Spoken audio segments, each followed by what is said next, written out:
Okay, good morning students. I hope आपको कल का लेक्चर सब चीज़ें समझ में आए हों एंड आई गॉट लास्ट में मेरे पास किसी देवा का क्वेश्चन एंड आंसर में एक कमेंट था कि दैट मैम बैंकिंग नहीं है इन्फ्लेशन है. सो मैंने आपको जो बैंकिंग समझाई थी वो इसलिए समझाई थी बिकॉज सेंट्रल बैंक का जो अथॉरिटी लाइक मॉनेटरी पॉलिसी आपके उसमें है तो उसको समझने के लिए एक सेंट्रल बैंक और कमर्शियल बैंक के वर्क को समझना, उनकी पॉलिसीज को समझना ज़रूरी था.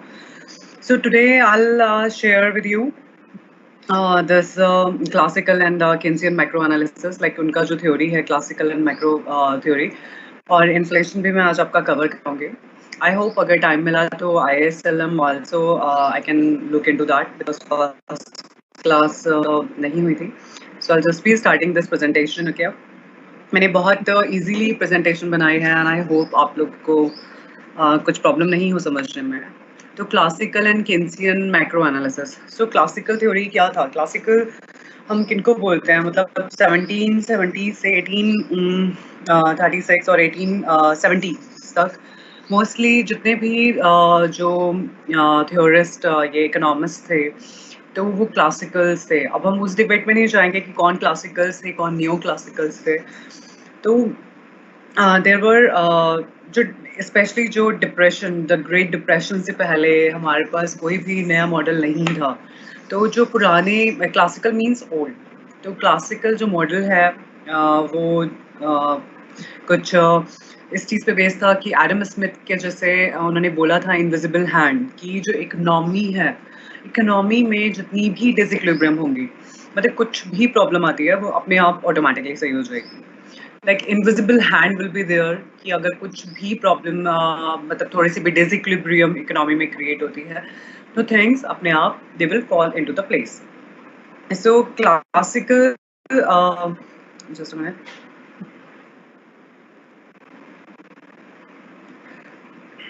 I'm really sorry for sneezing. I was about to sneeze. I'm sorry. Yeah.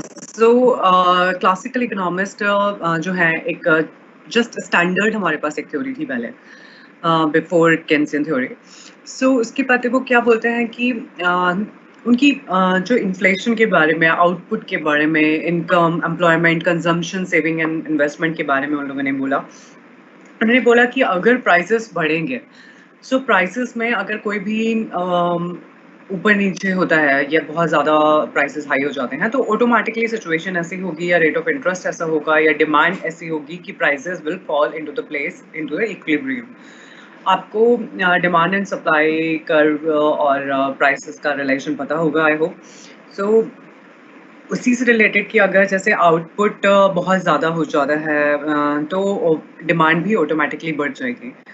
And income and employment वो बोलते हैं क्लासिकल इकोनॉमिस्ट कि there will be full employment in economy. एक तरह से जो इकोनॉमी होगी वो सारे रिसोर्सेज को अच्छे से यूज़ कर रही होगी.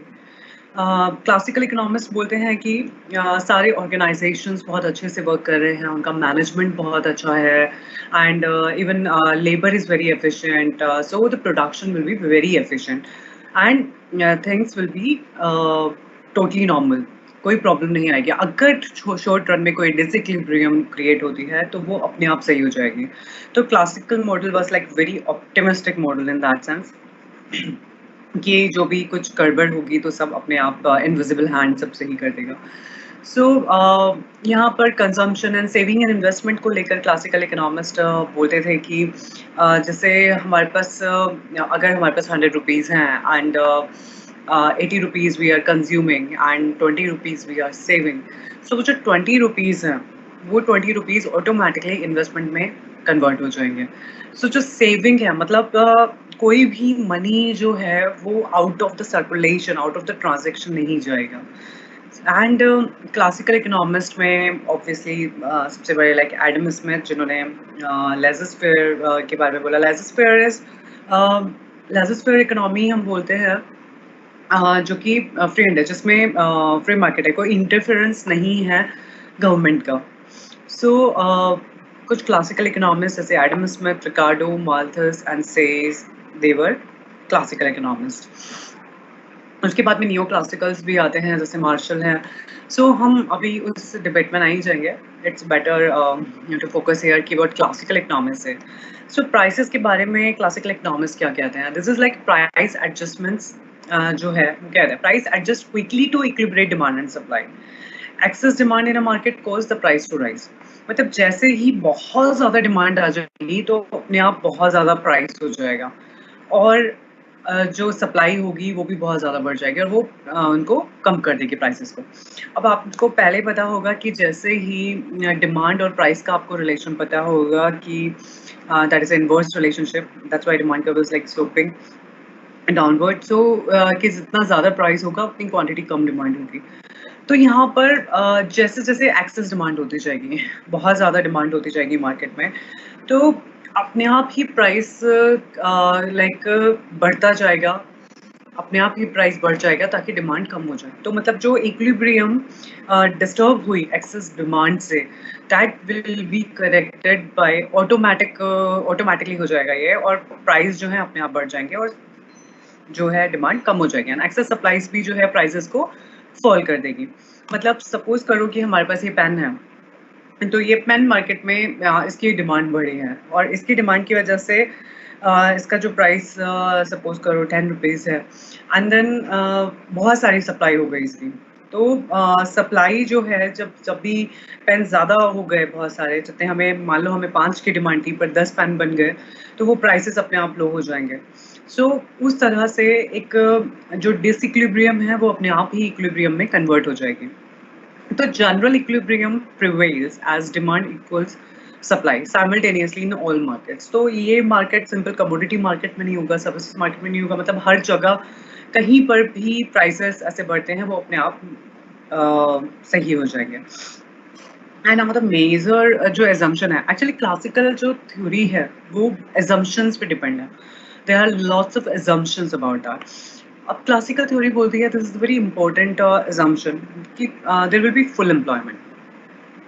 फुल एम्प्लॉयमेंट का मतलब क्या होता है? लाइक फुल एम्प्लॉयमेंट, यहाँ पर कोई भी जो हम बोलते हैं कि इनवॉलंटरी एम्प्लॉयमेंट नहीं, अनएम्प्लॉयमेंट नहीं होगा। Voluntary is, you know that कि like if we want to work but we are not working, that is our choice, so that is voluntary unemployment. Involuntary unemployment means कि we want to work but there is no job. I'm sorry. So full employment जो classical economist बोलते हैं, उनके हिसाब से full employment है, कोई भी प्रॉब्लम ऐसा नहीं होगी, कोई भी अनएम्प्लॉयड नहीं होगा, और जो इकोनॉमी है अपनी फुल कैपेसिटी पे प्रोड्यूस कर रही होगी, मतलब जितने भी रिसोर्सेज हैं उन सबको अच्छे से यूज़ कर रही होगी। अब जो प्रोडक्शन पॉसिबिलिटी फ्रंटियर है, इफ यू नो कि एक्सेस एंड वाई एक्सेस पे लेते हैं, जब हम फ्रंटियर पॉसिबिलिटी फ्रंटियर लेते हैं, that it's like a reverse hyperbola. So उसमें क्या होता है कि वो फुल कैपेसिटी दिखाता है इकोनॉमी की। So according to classical economics, they said कि इकोनॉमी जो है वो फुल कैपेसिटी पे वर्क कर रही होगी, सारे रिसोर्सेज को बहुत अच्छे से यूज़ कर रही होगी, एफिशिएंटली वर्क कर रही होगी, ऐसी कोई भी प्रॉब्लम नहीं आएगी कि कोई अनएम्प्लॉयमेंट हो, कोई भी वेस्ट नहीं होगा, सारे कैपिटल जो है, मशीनरी, सब चीज़ें अच्छे से यूज़ हो रहे होंगे, जितने लोग हैं, लेबर जो है वो भी अच्छे से यूज़ हो रहे होंगे, कोई भी अनएम्प्लॉयमेंट नहीं होगा। तो जो भी क्वालिफाइड वर्कर है, तो जो काम करना चाहता है, तो वो मार्केट वेज पर काम कर पाएगा। और वेज के बारे में भी ये बोला कि अगर जैसे थोड़ा सा भी अगर शॉर्ट रन में भी कुछ अनएम्प्लॉयमेंट या कुछ ऐसा होता है, तो या लेबर की सप्लाई ज़्यादा हो जाती है, तो मार्केट जो वेज रेट है वो अपने आप फॉल कर जाएगा और लोग ऑलरेडी अट्रैक्ट हो जाएंगे ज्वाइन करने के लिए। जैसे आपने देखा होगा कि मोस्टली आईटी कंपनीज में people are ready to work in 10,000, and because like market rate बहुत कम है, बट दे जनरली से कि मार्केट में मनी ही नहीं मिल रहा है, उतना ही मनी मिल रहा है, then we have to work. So there will be this situation. तो ऑटोमेटिकली इस तरह से इक्विलिब्रियम जो है वो बनती जाएगी। तो कोई भी कैपिटल, लेबर वेस्ट नहीं हो रही होगी, फुल कैपेसिटी पे वर्क कर रही होगी economy, and there will be full employment. Okay, so next is exogenous economic fundamentals. Consumer preferences, technology. तो कुछ जो फैक्टर्स थे उन्होंने बोले कि जो जनरल जो इक्विलिब्रियम है उसको, जो रिसोर्सेज को एफिशिएंट यूज करने के लिए there are some factors that is exogenous economic fundamentals. Exogenous क्या होता है? एक्सोजिनस मीन्स लाइक जो आउटर वर्ल्ड से आ रहे हैं और इम्पैक्ट कर रहे हैं, लाइक फॉरेन ट्रेड है, लाइक टेक्नोलॉजिकल डेवलपमेंट है, और लाइक गवर्नमेंट इंटरवेंशन है। तो वो इकोनॉमिक फंडामेंटल्स है, एक्सोजिनस फैक्टर्स हैं। एंड कंज्यूमर प्रेफरेंसेस, तो consumer preferences, technology and resource endowments, ये जो है general equilibrium allocation of resources को डिसाइड करते हैं। They determine all real variables like real quantity or relative prices, including the real wage and real interest rate. So, according to classical economists, कि कभी भी ऐसा प्रॉब्लम होगी कि general जो इक्विलिब्रियम है वो डिस्टर्ब होती है, कि जितने रिसोर्सेज हैं, अगर कुछ रिसोर्सेज मिसयूज हो रहे हैं, आई मीन मिसयूटिलाइज हो रहे हैं, सो उनको दोबारा से मतलब यूज़ करने के लिए टेक्नोलॉजिकल एडवांसमेंट हो सकता है, या कंज्यूमर प्रेफरेंसेस चेंज हो जाती हैं, या जो एक्सोजिनस इकोनॉमिक फैक्टर्स हैं वो वर्क करते हैं। somehow there will be totally balanced और totally equilibrium create कर सकते हैं ये exogenous factors। रियल वेज और रियल इंटरेस्ट रेट्स को भी वो डिटरमाइन करते हैं। तो आगे इंटरेस्ट रेट का मैं आपको आगे बताऊंगी, just wait for a moment. Government जो माइक्रो इकोनॉमिक पॉलिसी है, गवर्नमेंट की पॉलिसीज क्या होती हैं, वो भी एक तरह से एक्सोजेनस फैक्टर्स की तरह वर्क करती हैं।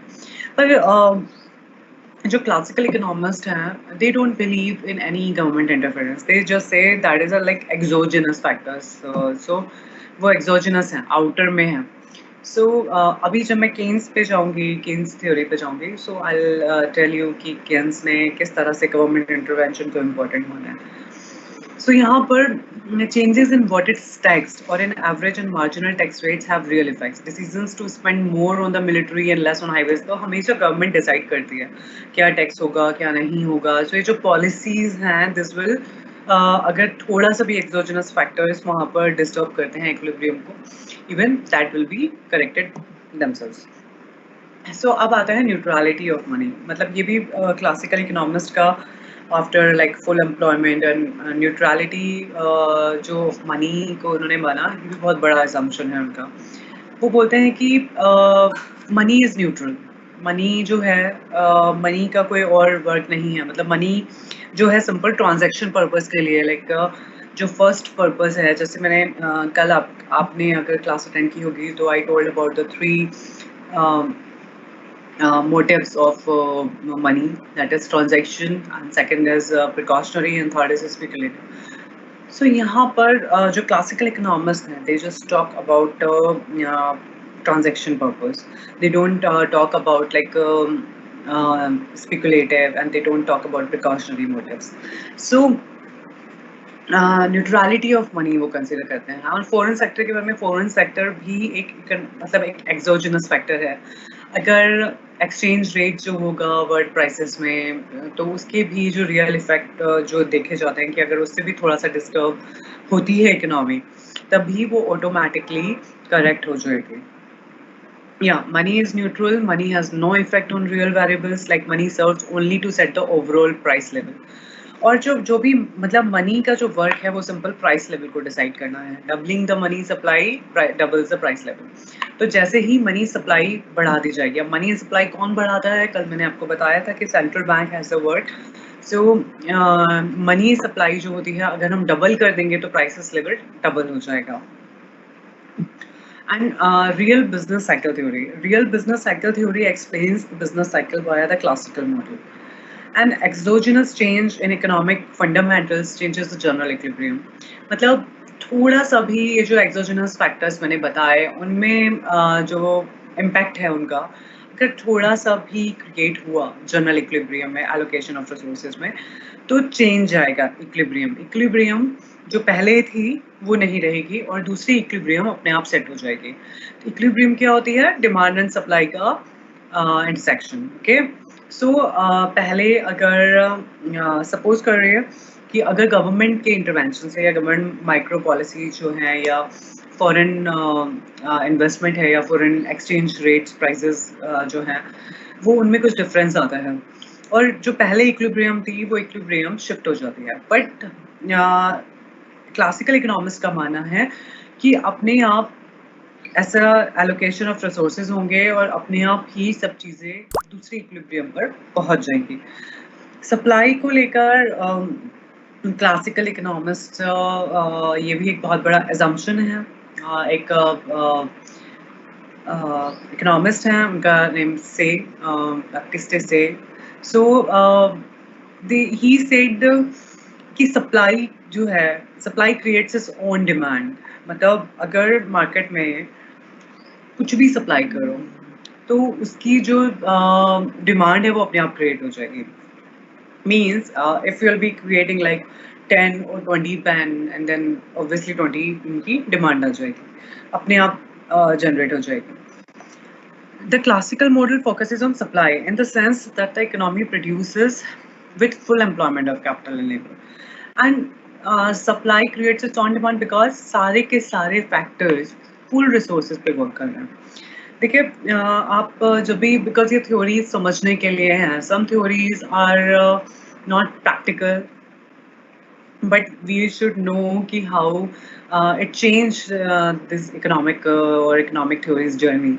तो क्लासिकल जो मॉडल है वो बहुत पुराना मॉडल है। उसके बाद अभी जो है, अभी हम उस मॉडल पे वर्क नहीं कर रहे हैं। सेल्स का भी जो मॉडल है, like supply creates it's on demand, there is a critic, but there is not neglect. We are not neglecting that theory, but we are just criticizing. And अभी ऐसा भी नहीं है कि हम सब थ्योरीज को बोल दें कि ये थ्योरीज बिल्कुल बेकार हैं।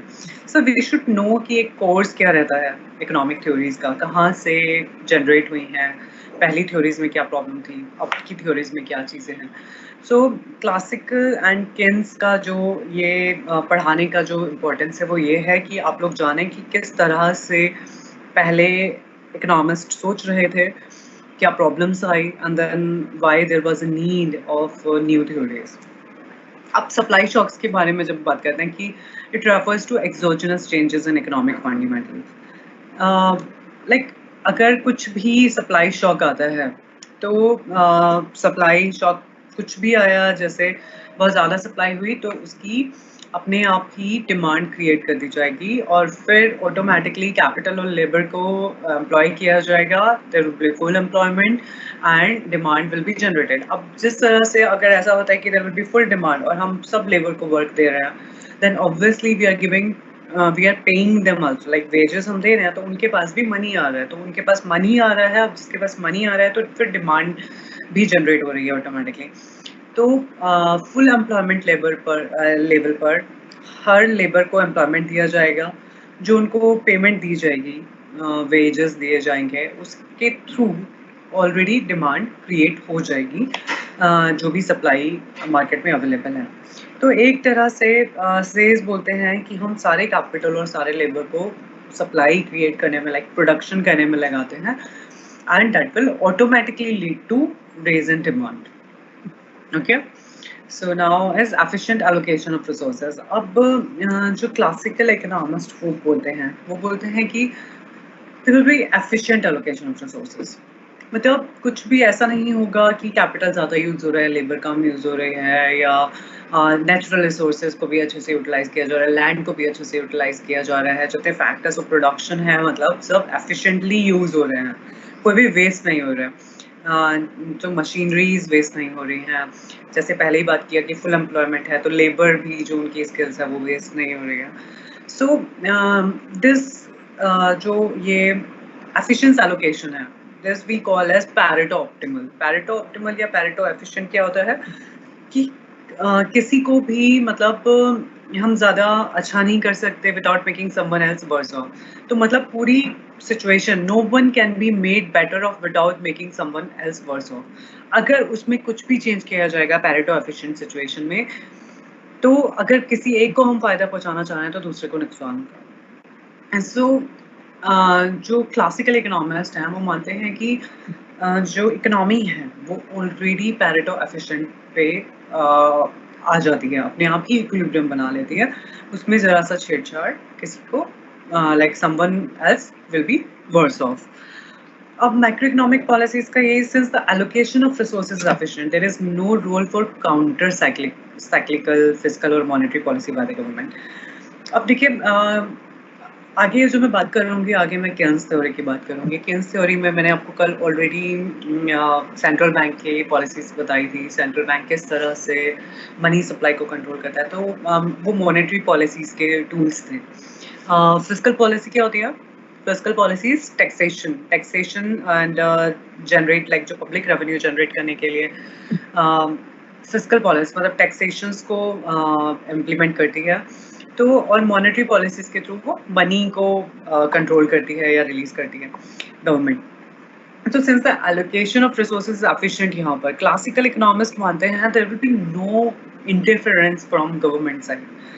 सो कोई भी फिस्कल पॉलिसी या मॉनेटरी पॉलिसी की जरूरत नहीं पड़ेगी अकॉर्डिंग टू, like जैसे Adam Smith बोला, laissez-faire, because there is no interference, there is no intervention of government, and जो there will be like invisible hand कि अपने आप सब चीज़ें ठीक हो जाएंगी। तो गवर्नमेंट को इंटरफेयर करने की जरूरत नहीं है कि कोई भी वो फिस्कल पॉलिसी लाए या मॉनेटरी पॉलिसी लाए।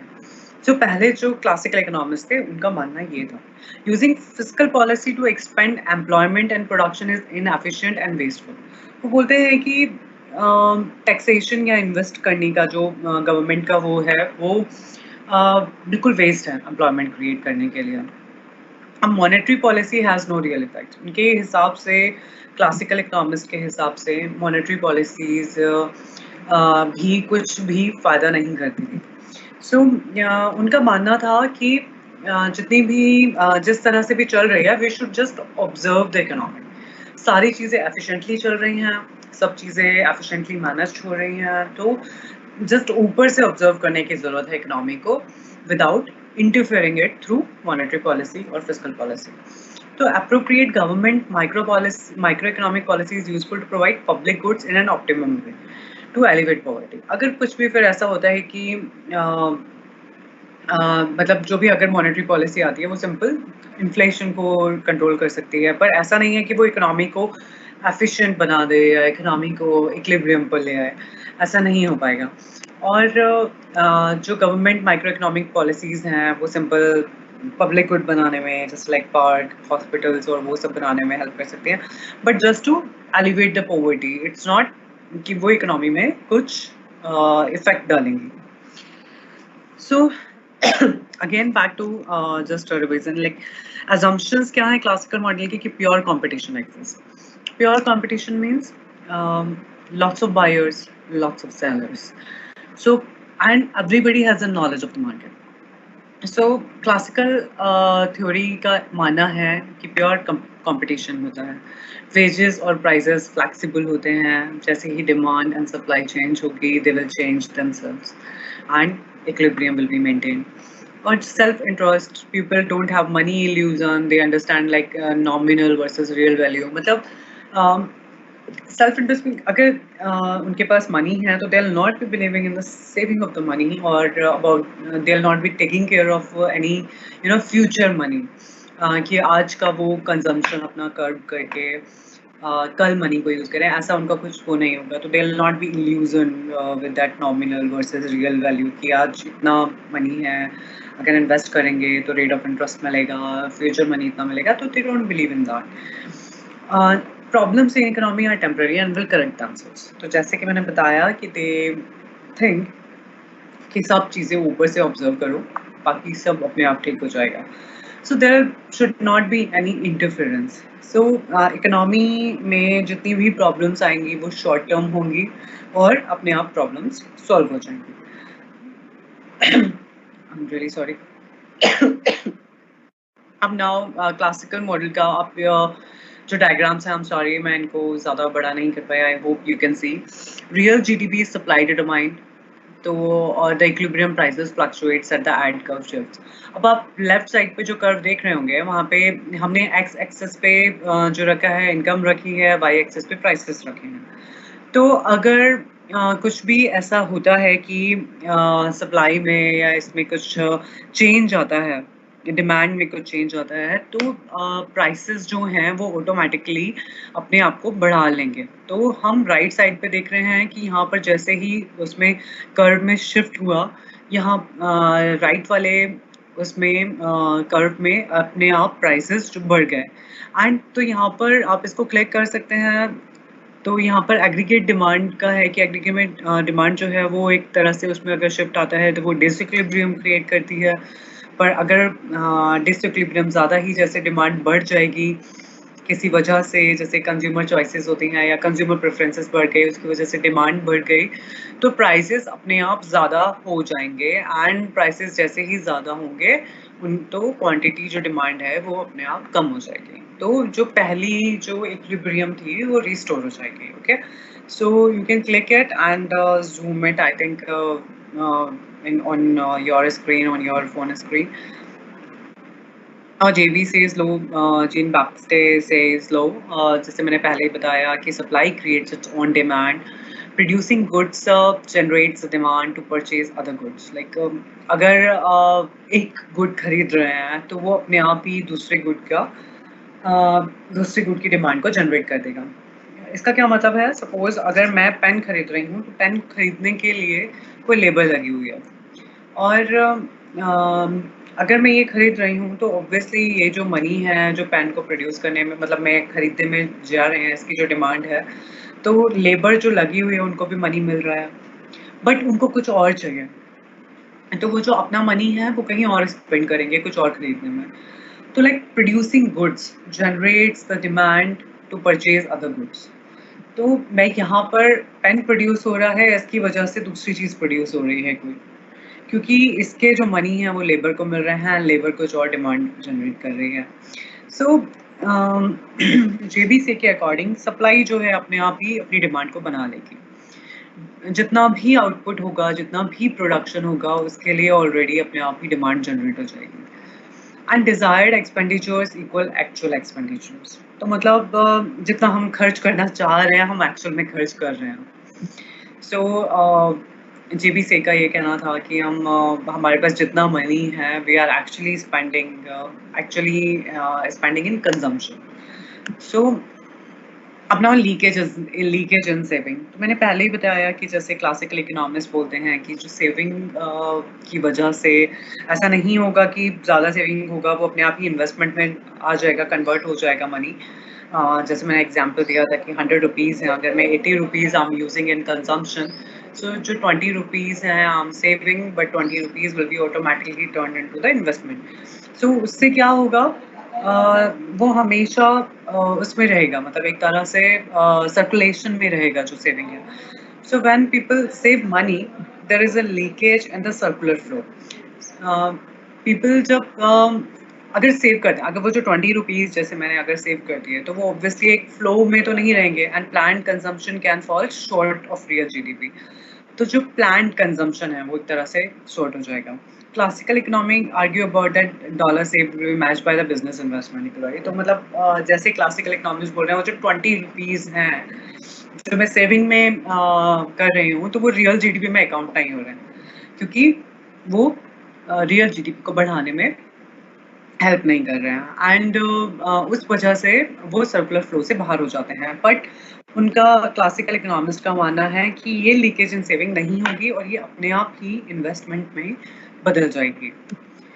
अब क्लासिकल मॉडल का सेविंग और इन्वेस्टिंग आप ये देख सकते हैं, the price of credit ensures that the demand of supply of credit are equal. तो मतलब जो भी क्रेडिट या मनी जो दिया जा रहा है, वो उसका जो इंटरेस्ट रेट है, वो इंटरेस्ट रेट जो है वो इन्वेस्टमेंट के बराबर होगा। मतलब अपने आप ही एक जो डिज़ायर्ड सेविंग है वो डिज़ायर्ड इन्वेस्टमेंट में चली जाएगी। मतलब जो 20 रुपीज़ मैं सेव कर रही हूँ वो मैं 20 रुपीज़ स्पेशली इन्वेस्टमेंट में ही डाल रही हूँ। So there will be automatic an equilibrium. तो जहाँ तक आप देख रहे होंगे, अभी तक आप सुन रहे होंगे, तो क्लासिकल इकोनॉमिक्स की थ्योरीज आपको लग रही होगी कि ये लोग सब बहुत ऑप्टिमिस्टिक, एंड ये लोग मान रहे हैं कि कोई प्रॉब्लम ही नहीं आ सकती इकोनॉमी में, एंड सब चीज़ें अपने आप करेक्ट हो जाएंगी। तो वेज एंड अनएम्प्लॉयमेंट इक्विलिब्रियम के बारे में भी वो बोलते हैं कि in the classical model if there is unemployment beyond the natural rate, wages rates should fall to the point where unemployed workers will be attractive to hire. जैसे मैंने पहले भी बताया इसको कि अनएम्प्लॉयमेंट है अगर, तो नेचुरल रेट जो है, वेजेस रेट जो है वो गिर जाएंगे।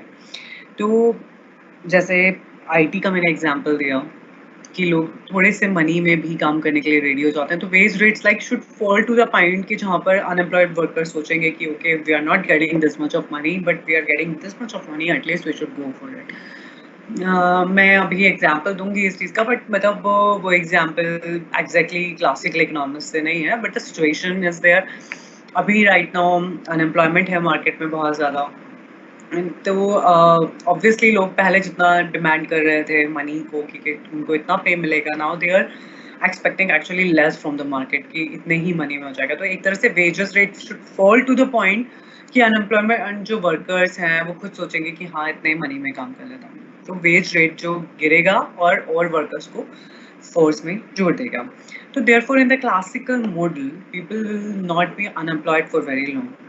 तो ऑब्वियसली जैसे क्लासिकल इकोनॉमिक्स ने पहले माना इस चीज़ को कि there will be full employment, तो वो बोल रहे हैं कि अगर थोड़ी देर के लिए भी अनएम्प्लॉयमेंट आता है तो वेजेस रेट जो है या नेचुरल रेट जो है वो गिर जाएगा और ऑटोमेटिकली फुल एम्प्लॉयमेंट जनरेट हो जाएगा because people will be ready to work on lower wages. अब now we will come to Keynesian macro economic model. तो सबसे पहले हम समझेंगे कि केन्सियन जो मैक्रो इकोनॉमिक जो मॉडल है वो आया क्यों। जब 1930s के around the great depression, may be you have all red, जिसमें यूएस एंड यूरोप ज़्यादा इफेक्ट हुए थे, हालांकि होल वर्ल्ड गॉट इम्पैक्टेड। बस उस टाइम पर मतलब क्वेश्चन सबसे पहले ये था कि अगर क्लासिकल इकोनॉमिस्ट सोचते हैं कि इकोनॉमी में कोई भी प्रॉब्लम होगी, फुल एम्प्लॉयमेंट रहेगा और ये कोई भी प्रॉब्लम अगर होती है तो वो अपने आप सही हो जाएगी, बट ग्रेट डिप्रेशन के अराउंड ऐसा नहीं हुआ। ग्रेट डिप्रेशन के अराउंड बहुत ज़्यादा प्राइसेस फॉल हो गए, बहुत unemployment situation I and production गिर गया, आउटपुट गिर गया इकोनॉमी का, एंड लाइक रिसेशन जो है वो हो गया मार्केट में, बिजनेस साइकिल में। सो उससे पता चला कि there is no answer. Like classical economist ने बहुत ऑप्टिमिस्टिक वो रखा, पर वो आंसर्स नहीं दे पाए कि how could these things can be like restored. तो कोई आंसर नहीं दिया उन्होंने। तो उस टाइम पर केन्स ने 1936 में he wrote his famous book like General Theory of Employment, Interest and Money, and this was a very important development कि उन्होंने क्लासिकल मॉडल को मतलब रिजेक्ट किया टोटल और बताया कि एलोकेशन जो रिसोर्सेज का होता है वो एफिशिएंट नहीं होता है।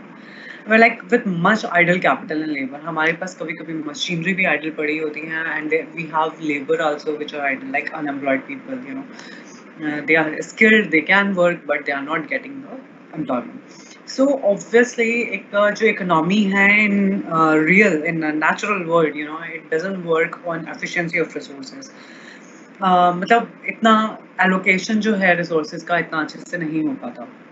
Instead the economy was in like crisis। जैसे भी तो ये जो crisis के बारे में जो बात करते हैं, the Great Depression क्यों हुआ and उसमें क्या हो सकता था, उसका आंसर केन्सियन थ्योरी से मिलता है हमें। तो general theory, Keynes argued that the classical model is not general. In the classical model, the foundation for the reasoning is notional demand and supply, which assumes market equilibrium. तो एक तरह से उन्होंने नोशनल एक डिमांड एंड सप्लाई खुद ही create करी है, जिसको वो बोल रहे हैं कि वो जो मार्केट इक्विलिब्रियम पर वर्क करती है।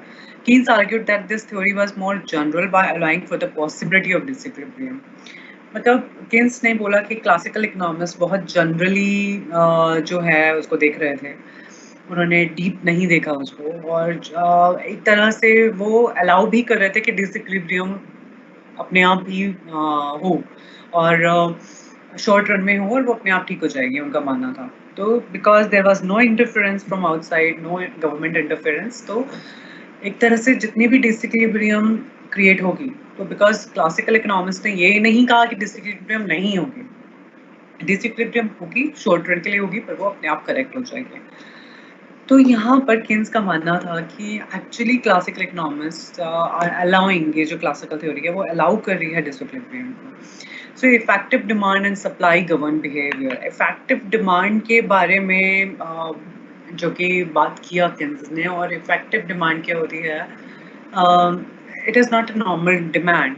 इफेक्टिव डिमांड वहीं तक होती है जब हम डिमांड और सप्लाई का जो कर्व बनाते हैं, आई मीन जब वो इंटरसेक्ट करते हैं, तो जब हम उनको देखते हैं कि जहाँ पर दोनों पॉइंट इंटरसेक्ट हो रहे हैं, सो जहाँ तक सप्लाई इंटरसेक्ट कर रही है वहीं पर इफेक्टिव डिमांड है। मतलब मुझे जितना सामान चाहिए उतना सामान मिल रहा है, तो माई डिमांड इज इफेक्टिव डिमांड। ऐसा नहीं है कि that supply is more, so I am not taking it like effective demand is what ever I am demanding it is being supplied. Rejection of general equilibrium, सबसे पहले क्या, recession is not just a change in the general equilibrium allocation of resources. The cause is not exogenous changes in the economic fundamentals. In fact, there may be the same in both recession and boom. तो recession जैसे कि the Great Depression of 1930s, like recession पहले market में आया, recession means like small ये जो changes आए उसमें market में, so जो change है in general equilibrium allocation of resources वो चेंज हुआ। पर जो कॉज ये नहीं था कि किसी आउटर वजह से वो सब चीजें हुई। So in fact this make recession and boom. अब I am really sorry, I think बाहर से नॉइस आ रही है, तो just let me like close the door for a moment, just wait.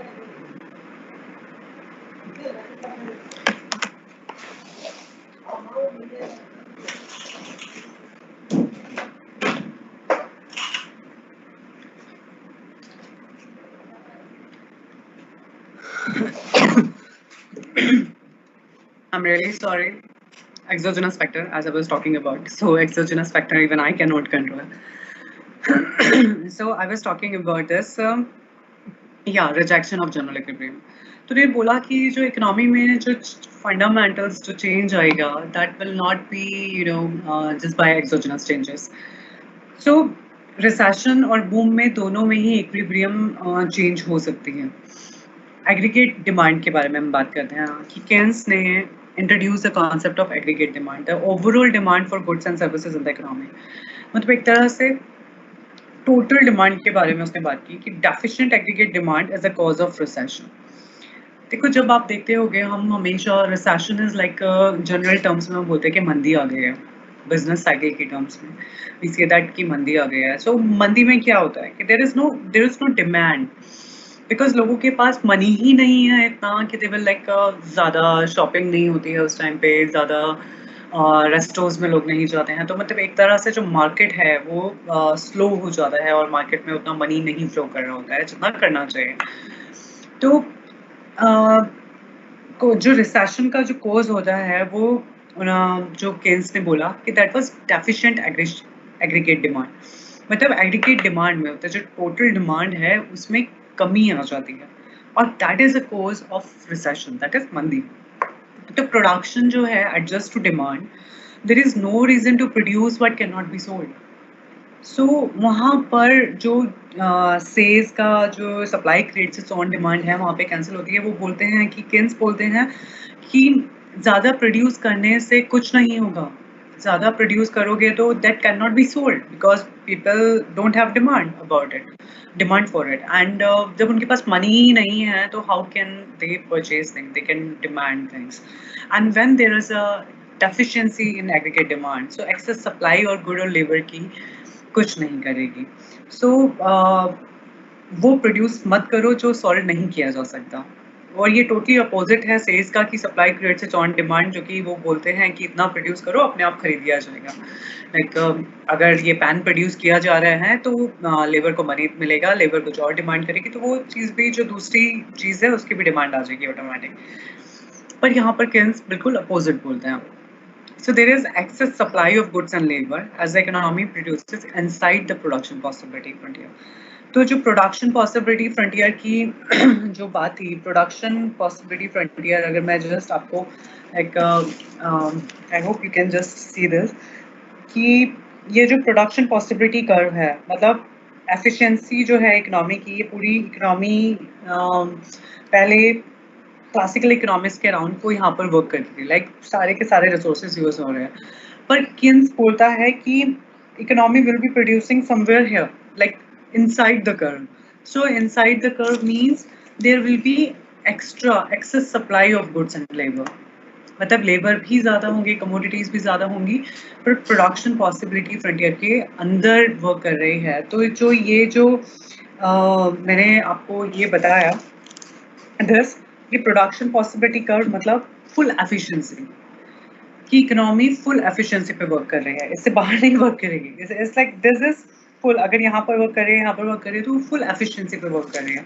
But if it is working inside that production possibility frontier, then it is not utilizing every resources, so there is always excess supply of goods and labor. Psychologically affects aggregate demand according to Keynes, optimism of pessimism about income, and the economy has a powerful effect on aggregate demand. Psychology has an independent influence on these attitudes.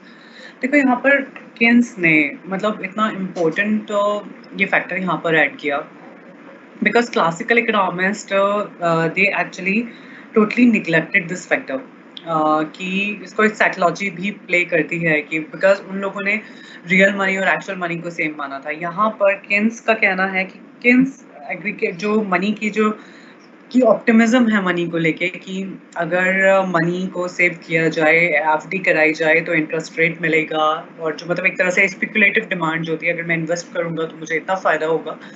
तो वो factor जो है Keynes ने introduce किया. उससे पहले classicals ने ये फैक्टर नहीं देखा. तो जो साइकोलॉजिकली अफेक्ट्स एग्रीगेट डिमांड, तो बोला कि ये जो साइकोलॉजी है जो कि मनी की जो डिमांड है for speculative purpose, for precautionary purpose, for transaction purpose, ये डिसाइड करती है कि कितनी एग्रीगेट डिमांड होगी. ऑब्वियसली फॉर एग्जांपल, अगर आपके पास 1000 रुपीज़ हैं and you want to actually use 700 rupees for transaction purpose, and you think like 20 rupees should be for precautionary purpose, and 10 rupees I'll like just invest somewhere so I can get like after these months I can get interest on that. So इस तरह से अगर हम चीज़ें सोचते हैं कि like 700 हमने ट्रांजेक्शन में दिया, सॉरी 200 हमने प्रिकॉशनरी में दिया, एंड 100 रुपीज़ हमने इन्वेस्ट कर दिया, और उस पर जो इंटरेस्ट मिलेगा हम वो करेंगे. तो दिस इज अ साइकोलॉजी. तो मेरे पास जो एग्रीगेट डिमांड आई वो सिर्फ 700 रुपीज़ की आई. मेरे पास 700 रुपीज़ हैं इस टाइम, तो मैं सिंपल उन्हीं से मनी कर सकती हूँ. एंड यहाँ पर क्लासिकल इकोनॉमिस्ट ने बोला था दैट 1000 जो रुपीज़ है वो पूरा का पूरा इकोनॉमी में यूज़ होगा, कि 700 उसमें यूज़ होगा ट्रांजैक्शन में, सर्कुलर फ्लो में, और अगर 300 लाइक सेविंग किया जा रहा है तो वो ऑटोमेटिकली इन्वेस्ट हो जाएगा. सो क्लासिकल्स ने ये साइकोलॉजिकल जो फैक्टर है इंटरेस्ट रेट्स का, कि जो स्पेकुलेटिव मोटिव है मनी का, वो नहीं देखा था. I'm now a founder of business cycle theory. Keynes was the founder of business cycle theory. Before Keynes, economic analysis was microeconomic, mostly focusing on individual market. तो यहाँ पर केन्स ने बिजनेस साइकिल के बारे में बात की. अब बिजनेस साइकिल आपको पता ही होगा कि पहले मतलब जो मंदे से कि हाँ अभी हाइप आ गया है, फिर मंदा आ गया है, फिर नॉर्मल बिजनेस चल रहा है. तो ये जो हम जस्ट नॉर्मल बोलते हैं कि हाँ बिजनेस अच्छा चल रहा है एक जनरल टर्म्स में, तो उनके भी जो फाउंडर थे दैट वाज केन्स. अब परसिस्टेंट अनएम्प्लॉयमेंट की जो बात केन्स ने की, and that is like more realistic in today's world, because after Great Depression, before classicals were saying there will be full employment of people, सब लोग work कर रहे होंगे, किसी को प्रॉब्लम नहीं होगी, कोई भी अनएम्प्लॉयड नहीं होगा. यहाँ पर केन्स ने बोला कि अनएम्प्लॉयमेंट माइट परसिस्ट इंडेफिनिटली. वो बोलता है कि इकोनॉमी में अनएम्प्लॉयमेंट रेगुलर चल सकता है. Keynes was skeptical that the economic forces of demand and supply pushed the economy to general equilibrium. So Keynes ने इस चीज़ को माना कि कोई ऐसा इकोनॉमिक फोर्स नहीं होगा कि वो डिमांड एंड सप्लाई को ऑटोमेटिक जनरल इक्विलिब्रियम पे ले आए और सब लोगों को एम्प्लॉयड कर दे. ऐसा नहीं होगा without any interference, because classical economist ने माना था कि there will be no interference. और यहाँ पर किन्स का मानना है कि अनएम्प्लॉयमेंट सिचुएशन हो सकती है, क्लासिकल्स ने माना था there will be full employment. यहाँ पर किन्स ने बोला कि अनएम्प्लॉयमेंट हो सकता है that can persist for long, मतलब बहुत लंबा अनएम्प्लॉयमेंट चल सकता है, बहुत टाइम तक लोग बेरोजगारी झेल सकते हैं। और उनका ये भी मानना था कि ऑटोमेटिकली कुछ नहीं होगा, किन्स ने बोला। अब जो counter cyclical macro economic policy उन्होंने बोला कि in recession the government should take action to raise production and employment. तो यहाँ पर किन्स ने स्पेशली इस चीज़ को माना, जैसे फॉर एग्जांपल मैं आपको बताती हूँ कि 2008 जो डाउनफॉल आया था अभी 2008 में, so US economy like totally fail, और यहाँ पर इंडियन इकोनॉमी भी गॉट इम्पैक्टेड लेसर। तो उस वक्त गवर्नमेंट ने मार्केट में बहुत मनी लाना शुरू कर दिया था। Government was investing, government was doing like बहुत सारी योजनाओं के थ्रू मार्केट मनी इन्वेस्ट कर रही थी मार्केट में, like for infrastructure purpose, for other purpose. So money was pulling in into this circular flow. तो उससे क्या हुआ, जो सिचुएशन थी इकोनॉमिक की वो रीस्टोर हुई। तो यहाँ पर मतलब जो केन्स मानते हैं कि रिसेशन में गवर्नमेंट को एक्शन लेना चाहिए, so to raise production and employment.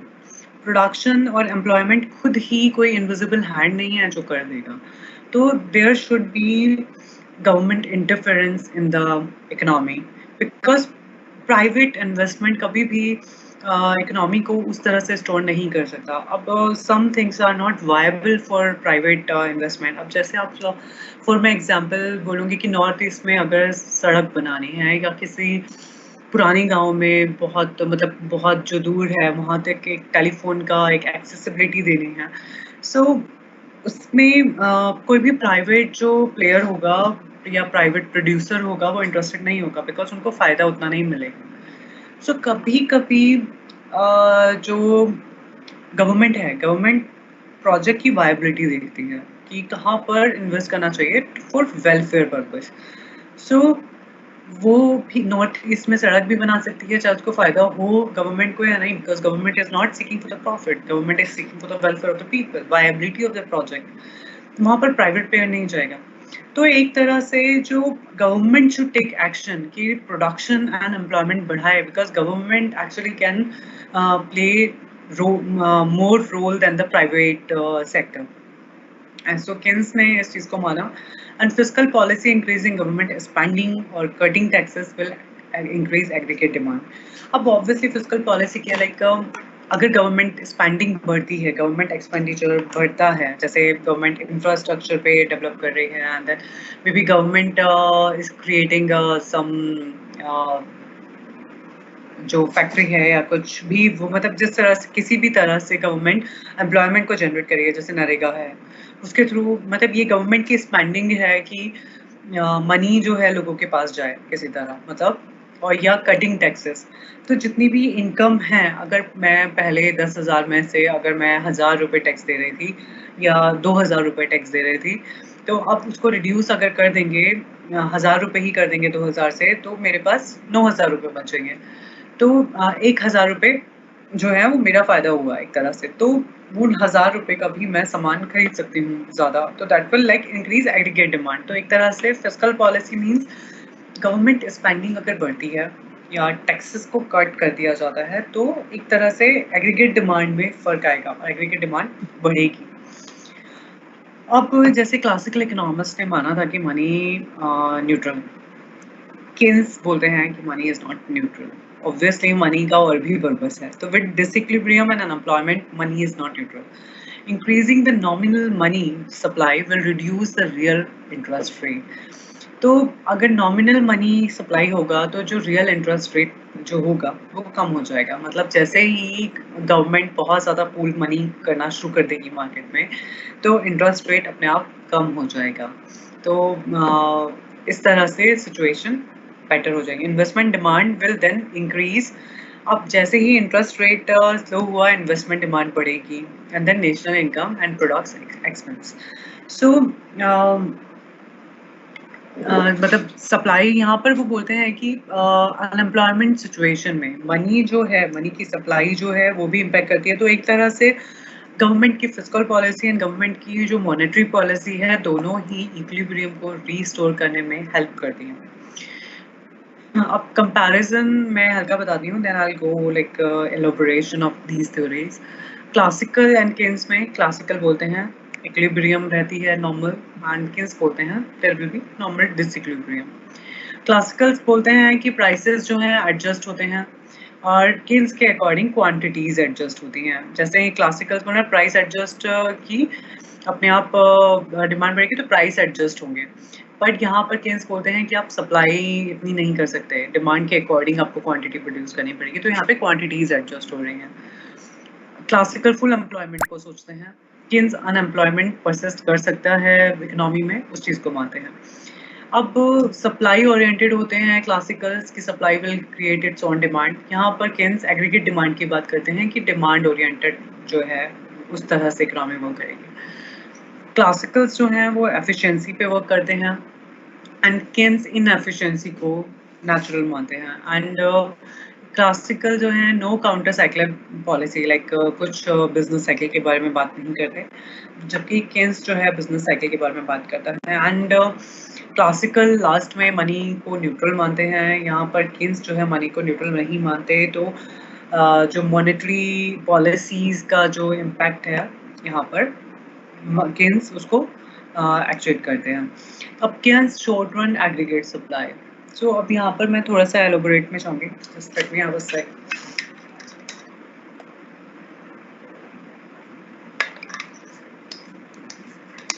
देखिए मैं आपको बिल्कुल बहुत इजी टर्म्स में समझा रही हूँ, तो आई थिंक आप एक बार जो भी आपके पास नोट्स होंगे आप उनसे पढ़ोगे तो it will help you to gain, to memorize things. So Keynes' short-run aggregate supply, like John Maynard Keynes argued that the wages were not as flexible as the classical model suggested due to labor unions and contracts. तो classical economist ने जैसे बोला था कि wage rate लो हो जाएगा और unemployed जो लोग हैं वो अपने आप ही मार्केट में कम काम करने के लिए, कम पैसे में काम करने के लिए तैयार हो जाएंगे। तो केन्स यहाँ पर बोलते हैं कि क्लासिकल ने टोटली इग्नोर किया लेबर यूनियंस को या कॉन्ट्रैक्ट्स को, जो कि मनी को कम नहीं होने देती हैं वेज रेट को एक पर्टिकुलर लिमिट से। सो ये यहाँ पर wages were not as flexible as classical model, यहाँ पर केन्स बोलते हैं। Since 1930s, the minimum wage sets a floor below which wages can drop. Like एक minimum wage rate होता है, उससे नीचे wage rate नहीं आ सकता. Therefore, changes in AD, like aggregate demand, do not necessarily change price as a classical economist argued. तो अगर aggregate demand जो है उसमें change होता है तो उसके अकॉर्डिंग प्राइस भी चेंज हो जाएगा। जैसे क्लासिकल इकोनॉमिस्ट बोलते हैं कि डिमांड चेंज हुई तो ज़्यादा डिमांड हुई तो बहुत ज़्यादा सप्लाई होगी, प्राइसेस अपने आप कम हो जाएंगे और फिर हम वापस उस पर इक्विलिब्रियम पे रिस्टोर हो जाएंगे। पर यहाँ पर जो केन्स हैं वो कहते हैं ऐसा कोई ज़रूरी नहीं है। अब डिमांड डिटरमाइन रियल जीडीपी, तो according to Keynes any change, एक तो ना डायग्राम देखे प्लीज डरना मत, जस्ट नॉर्मल एक चीज़ है, आप अपनी बुक से किसी से पढ़ोगे आपको नॉर्मल समझ में आएगा। मैं आपको कॉन्सेप्ट समझा रही हूँ तो कॉन्सेप्ट्स पे ध्यान देना, okay. According to Keynes any change in aggregate demand will change real GDP, thus output is demand determined. मतलब एग्रीगेट डिमांड का जो रोल है वो ज़्यादा है बजाय जो क्लासिकल इकोनॉमिस्ट ने बोला था कि supply will take care of the things. So यहाँ पर रियल जीडीपी जो है एक्स एक्सेस पे लिया गया है, प्राइस लेवल वाई पे लिया गया है। तो एक आप प्राइस देख रहे होंगे और बाकी आप जो एग्रीगेट डिमांड जो देख रहे होंगे वो शिफ्ट हो रही है, प्राइसेस वही है, पर एग्रीगेट डिमांड की वजह से जो रियल जीडीपी है उसमें इंक्रीज हो रहा है एक्स एक्सेस पे अगर आप देखेंगे। बिकॉज अभी मैं अगर पॉइंट आउट भी करूँगी तो you can not see that point out, so just concentrate here. X axis पे आप देख रहे होंगे रियल जीडीपी है एंड वाई एक्सेस पे प्राइस लेवल है, दैट इज लाइक सर्टेन। और यहाँ पर हमारे पास 81, 82, 83 हैं जो कि एग्रीगेट डिमांड है। तो एग्रीगेट डिमांड जैसे जैसे बढ़ रही है वैसे वैसे रियल जीडीपी जो है बढ़ रहा है, प्राइस को चेंज होने की यहाँ पर ज़रूरत नहीं है। सो जो रियल जो जीडीपी में इम्पैक्ट कर सकता है दैट इज एग्रीगेट डिमांड। तो एग्रीगेट डिमांड जो है मैंने आपको ऑलरेडी बताया कि government intervention is necessary to produce. आज के टाइम पे भी अगर आप देखो, बिकॉज आज at the present time we are suffering from this corona epidemic, and obviously everybody is protecting कि because economy is gonna go down, economy में बहुत फॉल होने वाला है, बहुत अनएम्प्लॉयमेंट होने वाला है, ऑब्वियसली बहुत ज़्यादा प्रॉब्लम होगी, and like whole thing like whole economy will be depending actually on government intervention, कि गवर्नमेंट कितना पूल करती है मनी मार्केट में, एंड किस तरह से वो रियल जीडीपी को बढ़ाती है, तो किस तरह से वो एग्रीगेट डिमांड को बढ़ाती है। बिकॉज अगर लोगों के पास अभी अनएम्प्लॉयमेंट होगा, बेरोजगारी ज़्यादा होगी, तो obviously they will not be having money to spend, और इस तरह से एग्रीगेट डिमांड कम हो जाएगी। तो उस एग्रीगेट डिमांड को बढ़ाने के लिए government should be coming with some planning कि उसको कैसे करा जाए। सो यहाँ पर वही चीज़ किन्स ने दिखाया, किन्सियन अब short run aggregate supply. The horizontal portion of the supply curve where there is a high unemployment and unused capacity. A leftward shift reduces real GDP, creating unemployment. So यहाँ पर जो बात होती है कि अगर वापस लेफ्टवर्ड शिफ्ट होता है तो रियल जीडीपी जो है अनएम्प्लॉयमेंट क्रिएट करेगा। तो जैसे जैसे एग्रीगेट डिमांड बढ़ रही थी, अगर एग्रीगेट डिमांड नीचे आती है, मतलब दिस लेफ्टवर्ड शिफ्ट करती है, तो ऑब्वियसली जो रियल जीडीपी है वो कम हो जाएगा। मैं वापस एक बार उस पर जा रही हूँ। आप देखिए यहाँ पर हमने दिखा है 81 से 82 है, 83, लाइक उससे अगर वापस इस तरफ लेफ्टवर्ड शिफ्ट रहता है तो रियल जीडीपी में कमी आएगी। And Keynes argues that the capitalism may not be self-regulating, as the classical economists suggest. Classical economists बोलते हैं कि जो capitalist economy है, that will be self-sufficient, it will not be requiring anything. But Keynes बोलते हैं ऐसा नहीं है, capitalist economy में भी government का interference चाहिए होगा, और हम ये सब चीज़ें present times में we are actually seeing when capitalist economy जो है it's not serving us well right now, and government intervention is very much necessary at this present scenario. So once an economy is in recession, it needs increases in AD to move toward full employment. तो aggregate demand बढ़ाने के लिए या full employment में आने के लिए aggregate demand का बढ़ाना जरूरी है, रियल जीडीपी का बढ़ाना जरूरी है, और वो सिर्फ गवर्नमेंट स्पेंडिंग से हो सकता है। अब now real GDP and prices level 1934 से 1940, ये आफ्टर डिप्रेशन की बात है कि according to Keynesian theory, in a depressed economy an increase in aggregate spending can increase output without raising prices. मतलब वो बोलते हैं कि अगर गवर्नमेंट इंटरफेयर करती है और एग्रीगेट डिमांड को किसी तरह से बढ़ाती है, लाइक एम्प्लॉयमेंट जनरेट करती है स्कीम्स के थ्रू, या मनी मतलब जो है लोगों को देना, या उनके टैक्सेस माफ़ करना, या जिस भी तरह से एग्रीगेट डिमांड बढ़ सकती है कि reducing in taxation and spending करना मार्केट में ज़्यादा गवर्नमेंट के द्वारा, सो वो एग्रीगेट डिमांड को बढ़ाएगा। और प्राइसेस बढ़े ऐसा ज़रूरी नहीं है। सो डिप्रेशन या डिप्रेस्ड इकोनॉमी में ज़रूरी है गवर्नमेंट का स्पेंड करना। अब नाउ किन्स सॉल्यूशन क्या है गवर्नमेंट स्पेंडिंग के? Keynes argued that when the economy goes into recession due to lower consumption, investment and net exports, the government needs to step in and spend money. जैसे ही market में मंदा आएगा, consumption कम हो जाएगा, like market में लोग नहीं होंगे, इन्वेस्टमेंट प्राइवेट की तरफ से उतना नहीं होगा, एक्सपोर्ट्स भी कम हो जाएंगे, जो कि आई थिंक अभी जो हमारे पास सिचुएशन है, बिल्कुल इस तरह की सिचुएशन आने वाली है मार्केट में बिकॉज ऑफ प्रेजेंट क्राइसिस। कि किन्स वो करते हैं कि जैसे मंदा आता है, कंजम्पशन कम हो जाता है, इन्वेस्टमेंट कम हो जाता है, एक्सपोर्ट्स कम हो जाते हैं, तो government needs to step in and spend money. तो अभी जो इकोनॉमी जो हमारी डाउन जाएगी, उसमें बहुत बड़ा रोल होगा गवर्नमेंट का। एंड किन्स उस चीज़ को बोलते हैं, क्लासिकल इकोनॉमिस्ट ने ये सब चीज़ें इग्नोर करी थी, उन्होंने बोला था कि सब चीज़ें अपने आप ठीक हो जाएंगी, बट ऐसा नहीं होता। किन्स ने बोला कि government spending is very much necessary. So Keynesian policy is often linked to the New Deal since FDR increased government funded programs during the Great Depression. तो जो FDI like increase government funded programs होते हैं, जैसे हमारे यहाँ नरेगा ने एक time पर ऐसा रूल किया था कि एम्प्लॉयमेंट देना मार्केट में तो लोगों तक मतलब एक तरह से लोगों के पास मनी पहुंच रहा है वर्क के थ्रू। सो नरेगा ने भी बहुत इसी तरह की वो स्कीम थी कि जिससे एग्रीगेट डिमांड बढ़ाई जा सके। मॉडर्न जो सॉरी केनेशियनिज्म है, तो उसके अकॉर्डिंग लाइक डेमोक्रेटिक पार्टी जो है वहाँ पर यूएस में ज़्यादा उस चीज़ को सपोर्ट करती है। यहाँ पर इस चीज़ को because we have always debate in government spending कि किस तरह से किया जाएगा। So we don't have any particular party which is supporting a particular theory over here.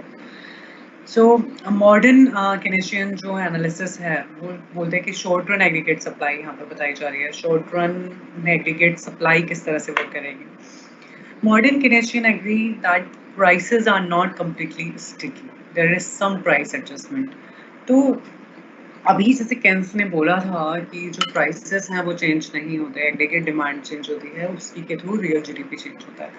तो केन्स इस चीज़ को भी मानते हैं कि प्राइसेस इतने स्टिकी नहीं रहेंगे कि मतलब बिल्कुल ही अपनी उससे नहीं हो, बट हाँ there will be little bit, but that will be short term thing. The result in short run aggregate supply curve that slopes like upward। जिस तरह से यहाँ पर आप देख रहे होंगे इसमें इसको शॉर्ट रन एग्रीगेट सप्लाई की कर्व को, price and RGDP can increase together. Price भी साथ में बढ़ सकते हैं और जो रियल जीडीपी है वो भी साथ में बढ़ सकता है। बट जो शॉर्ट रन सप्लाई है वो फुल एम्प्लॉयमेंट से ऊपर भी जा सकती है। तो ऐसा नहीं है कि केन्स जो बोल रहे हैं वो फुल इक्विलिब्रियम के बारे में बात कर रहे हैं। वो बोल रहे हैं कि there can be disequilibrium. They actually Keynesian जो इकोनॉमिस्ट हैं they agree with that there will be disequilibrium. तो कुछ भी अगर प्रॉब्लम आती है तो मतलब वो बहुत जेन्युइन प्रॉब्लम है, लाइक बहुत उसको एक्नॉलेज करने की जरूरत है। इट्स नॉट दैट कि डिसइक्विलिब्रियम आए और वो अपने आप रिस्टोर हो जाएगी। So any change in the endowments of the factors of production will cause both to shift। तो real GDP भी बढ़ेगा और सप्लाई भी बढ़ेगी। यहाँ पर मैं अभी आपको ये डायग्राम समझाती हूँ, आप इसको एक से देखें पहले पर।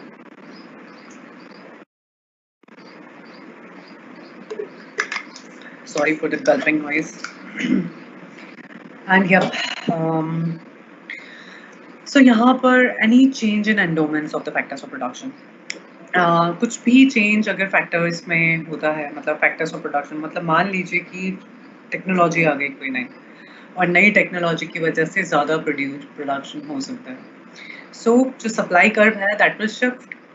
तो सप्लाई कर्व के साथ जो लॉन्ग रन सप्लाई कर्व है वो भी शिफ्ट होगा और शॉर्ट रन सप्लाई कर्व भी शिफ्ट होगा। उसमें भी आप देख रहे होंगे कि नीचे जो है रियल जीडीपी जो है वो बढ़ रहा है। तो इस तरह के जो शिफ्ट्स हैं, मतलब जो एक अच्छे इम्पैक्ट्स हैं, लाइक एक्सोजेनस में यहाँ पर टेक्नोलॉजी को उन्होंने मेंशन किया है कि उसकी वजह से जो लॉन्ग रन सप्लाई में या शॉर्ट रन एग्रीगेट सप्लाई में फर्क आता है तो भी रियल जीडीपी में ग्रोथ होगी। अब शिफ्ट अगर सिंपल शॉर्ट रन सप्लाई में करते हैं पर लॉन्ग रन सप्लाई आप देख रहे हैं चेंज नहीं हुई है, तो उसमें रियल जीडीपी पे कोई फर्क नहीं पड़ा। पीछे वाले आप इसमें देख रहे होंगे कि लॉन्ग रन एग्रीगेट सप्लाई भी फर्क हुई है और शॉर्ट रन एग्रीगेट सप्लाई भी फर्क हुई है because of the new technology, और रियल जीडीपी में ग्रोथ हुई है। यहाँ पर short lived events will change SRAS but will not change long run. मतलब अगर कुछ storm that damages port along the coast will not only decrease RGDP temporarily in the short run. मतलब अगर कोई प्रॉब्लम आती है शॉर्ट रन सप्लाई जरूर बढ़ सकती है या शॉर्ट रन सप्लाई जरूर कम हो सकती है, पर रियल जीडीपी में फर्क नहीं आएगा। तो शॉर्ट रन सप्लाई जो है अगर लॉन्ग रन एग्रीगेट सप्लाई को इम्पैक्ट करती है तभी हमारा रियल जो ग्रोथ होगा वो जीडीपी में होगा। अब now changes that cause an increase in AS, क्या क्या चीज़ें हैं जिससे एग्रीगेट सप्लाई कैन चेंज। अब now discover new raw materials. अगर नए रॉ मटेरियल्स की डिस्कवरी होती है देन ऑब्वियसली एग्रीगेट सप्लाई में चेंज हो सकता है। इंक्रीज कंपटीशन अगर बढ़ जाए, कंपटीशन जैसे बढ़ता है तो भी सप्लाई चेंज होती है। रिड्यूसेस ट्रेड बैरियर्स कि दूसरी जगह से ट्रेड होने लगा जहाँ पे पहले नहीं हो रहा था, या बिजनेस रेगुलेशंस कम हो गई, या बिजनेस टैक्सेस कम हो गए, या रिडक्शन जो इनपुट प्राइसेस हैं, जो भी हमारा इनपुट है लेबर कैपिटल का, उनके प्राइसेस में रिडक्शन हो गया, तो obviously that will cause the change in aggregate supply. But हमें ये देखना है कि इन चीज़ों से जो भी फर्क आ रहा है, if that is long term, like अगर शॉर्ट रन एग्रीगेट सप्लाई में फर्क आ रहा है, वो लॉन्ग रन को भी सप्लाई कर रहा है, तभी हमारा रियल जीडीपी में ग्रोथ होगी। And changes that cause are decrease in AS. अब अगर एग्रीगेट सप्लाई कम क्यों होती है, तो one is like depletion of raw materials, decreased competition, increase, like totally opposite जो मैंने पहले बोले उनके टोटली अपोजिट थिंग यहाँ पर है कि जो कि एग्रीगेट सप्लाई को कम करेंगे और ये एग्रीगेट सप्लाई को बढ़ाएंगे। So you can just have a look, you can just click it and I can proceed further. Now we'll come to recessionary gap. Recessionary gap means like recession जो आया, हम वहाँ पे बात करेंगे कि recession किस तरह से आया। When AS is stable and AD decreases, मतलब एग्रीगेट सप्लाई को आप यहाँ पर देख रहे होंगे, जो LRAS है एंड SARS है, मतलब शॉर्ट रन जो एग्रीगेट सप्लाई कर रहे हैं और लॉन्ग रन एग्रीगेट सप्लाई है, वो चेंज नहीं हो रही है, वो स्टेबल है। बट यहाँ पर एग्रीगेट डिमांड डिक्रीज हो जाती है। तो आप जो देख रहे होंगे AD1 से AD2 पर लेफ्टवर्ड जो AD कर्व का मूवमेंट है यहाँ पर, उससे रियल जीडीपी में कमी आ जाती है। और इसी चीज़ को चेंज करने के लिए जो केन्स हैं वो एम्फेसिस करते हैं कि there is need for the government interference here to go for the equilibrium. So the difference or the gap between equilibrium real GDP at SRAS and equilibrium at full employment is called the recessionary gap. आप पहले देख रहे होंगे कि पहले की aggregate demand के साथ जो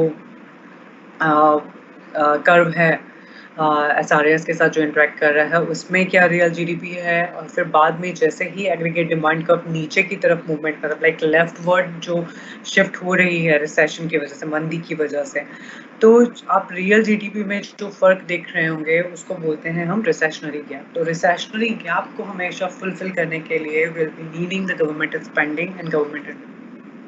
नाउ इन्फ्लेशनरी गैप भी होता है.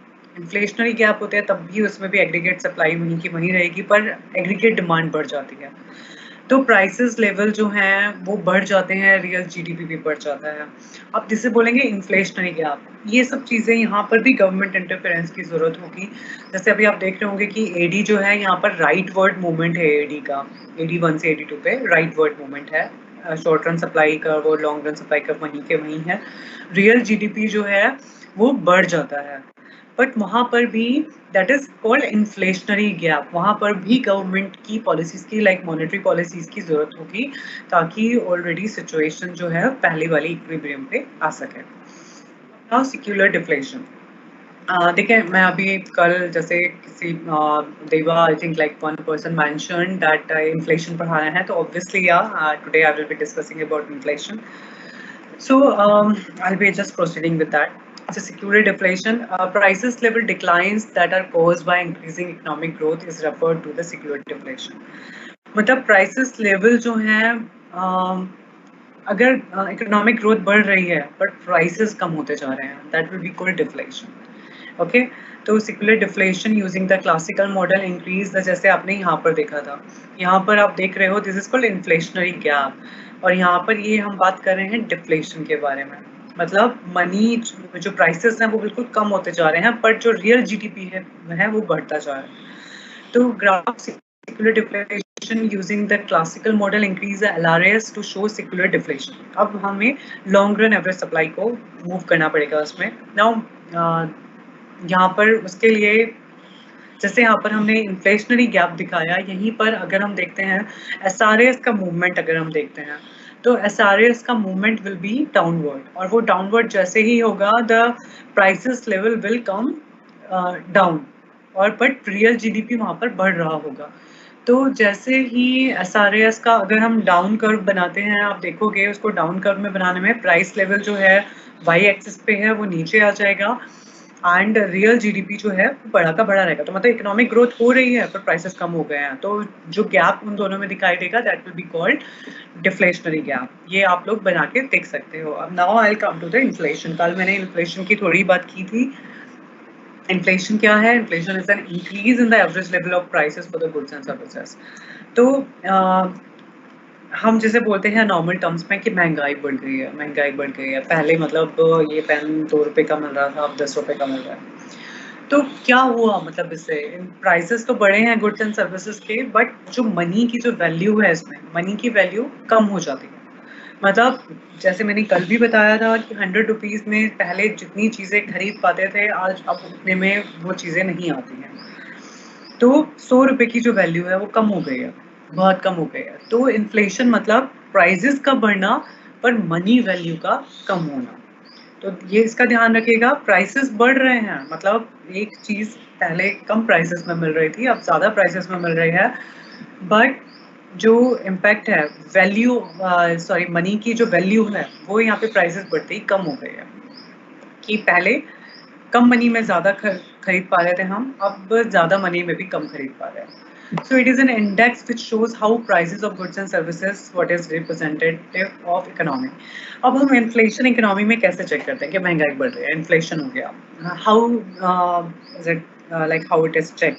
सो हम इसको चेक करते हैं, हमारे पास मेजर्स होते हैं WPI and CPI, like wholesale price index होता है एंड कंज्यूमर प्राइस इंडेक्स होता है। तो उनके अंदर कमोडिटीज़ हैं, उनके प्राइसेस में अगर फर्क आता है तो वी सी दैट कि उसके अकॉर्डिंग इन्फ्लेशन हुआ है या नहीं हुआ। So inflation is caused by a combination of 4 factors. One is supply of money goes up, like जो central bank है वो money बहुत सारा supply कर देता है market में. Then it can lead to rises in the prices. The supply of other goods goes down, मतलब दूसरे prices की मतलब कम हो गई है तो इसकी प्राइस बढ़ गई है, एक कमोडिटी की प्राइस बढ़ गई है। या demand for money goes down, या मनी की डिमांड जो है वो कम हो गई है, तो वो demand for other goods goes up. So मतलब ये जो रीजंस हैं उसकी वजह से इन्फ्लेशन कॉज्ड होता है। Okay, now I proceed how inflation is calculated. अब देखिए कैलकुलेशन पार्ट में आपको जस्ट सिंपल समझने की ज़रूरत है कि हमारे पास 2 इंडेक्सेस हैं इंडिया में, wholesale price index and consumer price index, जिसके थ्रू हम देखते हैं कि हमारी कंट्री में जो है महंगाई बढ़ी है या नहीं बढ़ी है।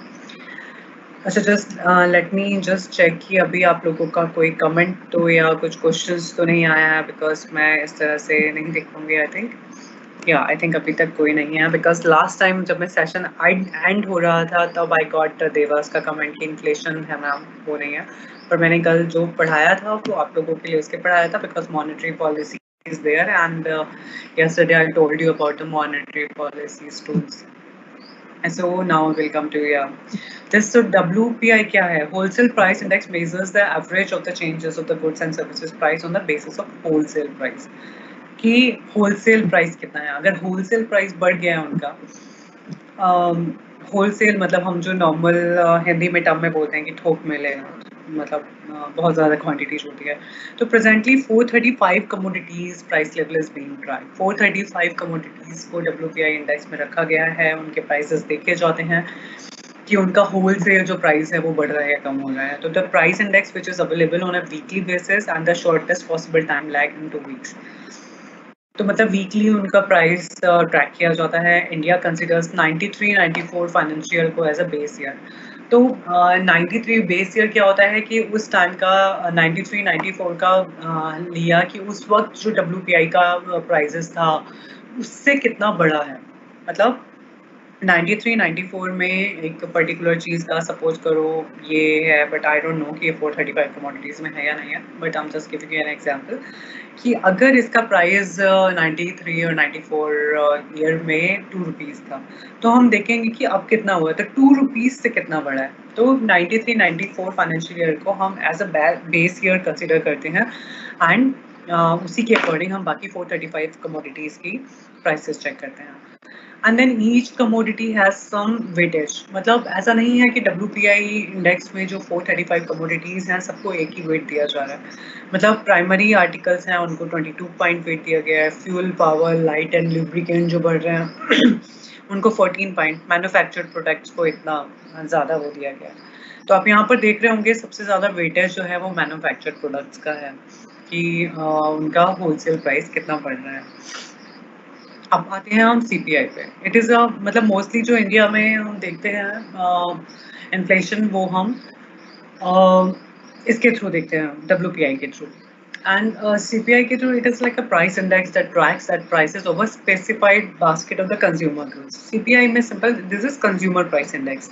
तो simple जो consumer goods हैं उन्हीं का देखा जाता है। CPI is fixed quantity price index and considered by some of the cost of living. तो consumer price index से हमें पता चलता है कि cost of living कितनी बढ़ी है, मतलब कंज्यूमेबल जो आइटम्स हैं उनके प्राइसेस कितने बढ़े हैं, उससे हमें पता चलता है कि लाइफ की जो कॉस्ट है एक कंट्री में या एक सिटी में कितनी है। CPI used by the government, private sector, embassies etcetera to compute the DNS allowance. जैसे आप देखते होंगे कि मतलब जो डीए जो मिलता है लाइक कुछ प्राइवेट सेक्टर्स में, गवर्नमेंट में तो मिलता ही है, तो उसमें जो डियरेंस अलाउंस जो होता है वो देखा जाता है सीपीआई के थ्रू कि कितना मनी बढ़ाना है डीएनएस अलाउंस में। अब now what is India not switching over to the CPI? अब इंडिया जो है डब्ल्यूपीआई को ही कंसीडर क्यों करती है, सीपीआई को इतना कंसीडर क्यों नहीं करती है? There are 4 different types of CPI index that makes switching over to the index from WPI fairly risky and unwittingly. मतलब सीपीआई के जो 4 टाइप के सीपीआई इंडेक्सेस होते हैं तो उनको कवर करना डब्ल्यूपीआई से it's like very much tricky and risky. CPI जो है, सीपीआई में एक तो इंडस्ट्रियल वर्कर्स होते हैं, अर्बन और मैनुअल एम्प्लॉयज होते हैं, एग्रीकल्चर लेबरर्स होते हैं, रूरल लेबर होते हैं, तो सबके कंज्यूमेबल आइटम्स को एसेस करना it is not that easy and it will be very tricky. So CPI cannot be used in India because there is too much of a lag in reporting CPI numbers. So एक जो collection of data है जो consumable items का है, that is very hard to collect. So that's why India is not switching over to CPI now. ये मैं simple आपकी knowledge के लिए मैंने बताया है। अब types of inflation is demand pull inflation. एक होता है डिमांड पुल इन्फ्लेशन, एक होता है कॉस्ट पुश इन्फ्लेशन। तो डिमांड पुल इन्फ्लेशन जो कि डिमांड की वजह से, मतलब डिमांड ने पुल किया, डिमांड की वजह से बढ़ता है। एक होता है कॉस्ट बढ़ गई है इसलिए इन्फ्लेशन बढ़ गया। सो नाउ मैं कॉस्ट पुश इन्फ्लेशन को डील करती हूँ। यहाँ पे inflation can result due to decrease in aggregate supply. मतलब एग्रीगेट सप्लाई अगर कम हो जाती है, aggregate supply is the total value of the goods and services produced in a country plus the value of imported goods less the value of। अब मैं अभी पहले एक बार पढ़ रही हूँ, then I'll make you understand this. The reason for decrease in supply are wage push inflation, increase in wage rates or profit. An increase in the prices of raw materials, these sources as a decrease in aggregate supply operate by increasing cost and the resulting inflation is called cost push. तो cost push क्या कर रहा है, मतलब जैसे एक कुछ भी सामान प्रोड्यूस हो रहा था तो उसकी लेबर महंगी हो गई है या कैपिटल महंगा हो गया है उसका, मतलब जिस तरह से उसकी जो प्रोडक्शन कॉस्ट है वो महंगी हो गई है, इस वजह से अब कम प्रोडक्शन हो रहा है उस चीज़ का, मतलब जितना पहले प्रोडक्शन हो रहा था अब उतना नहीं हो रहा है। तो एक तरह से एग्रीगेट सप्लाई में कमी आना, उस वजह से जो कि या तो वेज रेट्स बढ़ गए हैं या जो मतलब प्रॉफिट जो है उसकी वजह से कि प्रॉफिट कम होता जा रहा है, इसलिए सब इतना सप्लाई नहीं किया जा रहा या इतना प्रोड्यूस नहीं हो रहा है। And increase in the prices of the raw material. ऐसा भी हो सकता है कि रॉ मटेरियल्स का प्राइस बढ़ गया और जब जो भी लागत हम एक जगह लगाना है, मतलब उनकी जो कॉस्ट कर रहे हैं लागत की, उसकी अगर वो बढ़ रही है तो obviously production will be less and उसकी वजह से कॉस्ट बढ़ने की वजह से एग्रीगेट जो सप्लाई है वो कम होगी और उसकी वजह से प्राइसेस में ज़्यादा बढ़ जाएंगे। मतलब फॉर एन एग्जांपल मैं आपको बता देती हूँ कि मान लो ये पेन 10 रुपये में बन रहा है, मतलब 10 रुपये में मैं बेच रही हूँ, बट मेरी लागत इसमें लग रही थी 6 रुपीज़ या 3 रुपीज़ और मैं जो प्रॉफिट कमा रही थी वो 7 रुपये का कमा रही थी, पर अब मेरी लागत जो कॉस्ट है इसको बनाने की that had increase to 7 now, so my profit had reduced till 3। So उसकी वजह से मुझे अपने प्रॉफिट को मेंटेन रखने के लिए इसका प्राइस बढ़ाना पड़ेगा। तो अब जैसे ही प्राइस बढ़ा लाइक इन्फ्लेशन हुआ, तो that is cost push inflation, जो कि लागत में उसकी वजह से, ग्रोथ की वजह से, या कॉस्ट में मतलब इंक्रीज की वजह से होती है। सो कॉस्ट पुश इन्फ्लेशन को आप ऐसे देख सकते हैं, when inflation occurs because of supply. तो जो सप्लाई है वो आप देख रहे हैं कि सप्लाई लेस हो गई है और सप्लाई के कम होते ही प्राइस लेवल जो है वो बढ़ गया है। तो सप्लाई का जो मूवमेंट है वो राइट वर्ड से लेफ्ट वर्ड की तरफ है। लेफ्ट वर्ड होते ही उसमें प्राइसेस में आप देख रहे होंगे there is an increase. So I think ये आपको चीज़ें समझ में आएंगे। You can just have a click of this like mobile और समथिंग, और अगर कहीं पे कोई प्लेटफॉर्म होगा तो I can share these slides also on some email. And now demand pull inflation. I'm sorry for the ये this setting. So मैं I think ये यहाँ पे आपको दिखा देती हूँ। So when inflation occurs because of demand, मतलब अगर हमारा एग्रीगेट डिमांड में, आप यहाँ पर देख रहे होंगे डिमांड का राइट वर्ड शिफ्ट है, तो डिमांड में इंक्रीज हो गई है। मान लो पहले सिंपल ये जो पेन है ये 5 पेन की डिमांड थी, अब 10 पेन की डिमांड हो गई है। तो डिमांड जैसे ही बढ़ी ऐसे ही सप्लाई बढ़ाने के लिए जो है प्राइसेस बढ़ेंगे। मतलब जैसे ही डिमांड बढ़ी किसी भी चीज़ की, आप देखते होंगे तो प्राइसेस बढ़ जाते हैं। सो यहाँ पर एग्रीगेट डिमांड में चेंज दिखाया जा रहा है इस पे, एंड देन उसमें राइट वर्ड शिफ्ट दिखाया जा रहा है। तो this is called demand pull inflation. Demand की वजह से यहाँ पर इन्फ्लेशन हो रहा है। एंड नाउ नेक्स्ट इज या इसको समझने में, the inflation resulting from N increase in aggregate demand at full employment level which exceeds the supply of goods at current price. मतलब डिमांड ज़्यादा हो गई है, सप्लाई उतनी नहीं हुई है। अगर सप्लाई ऑब्वियसली कम होती है, जैसे आजकल आप चीज़ें देख रहे होंगे, कोरोना क्राइसिस में कुछ लोगों ने कुछ जैसे सब्जियों के प्राइसेस बढ़ गए हैं, तो like there is like demand बहुत ज़्यादा हो गई है क्योंकि लोग ज़्यादा स्टोर कर रहे हैं, बट सप्लाई उतनी नहीं है। तो obviously that had led to inflation, like prices बढ़ना। Increases in the money supply of money goes up, rate of interest falls, investment will increase income of।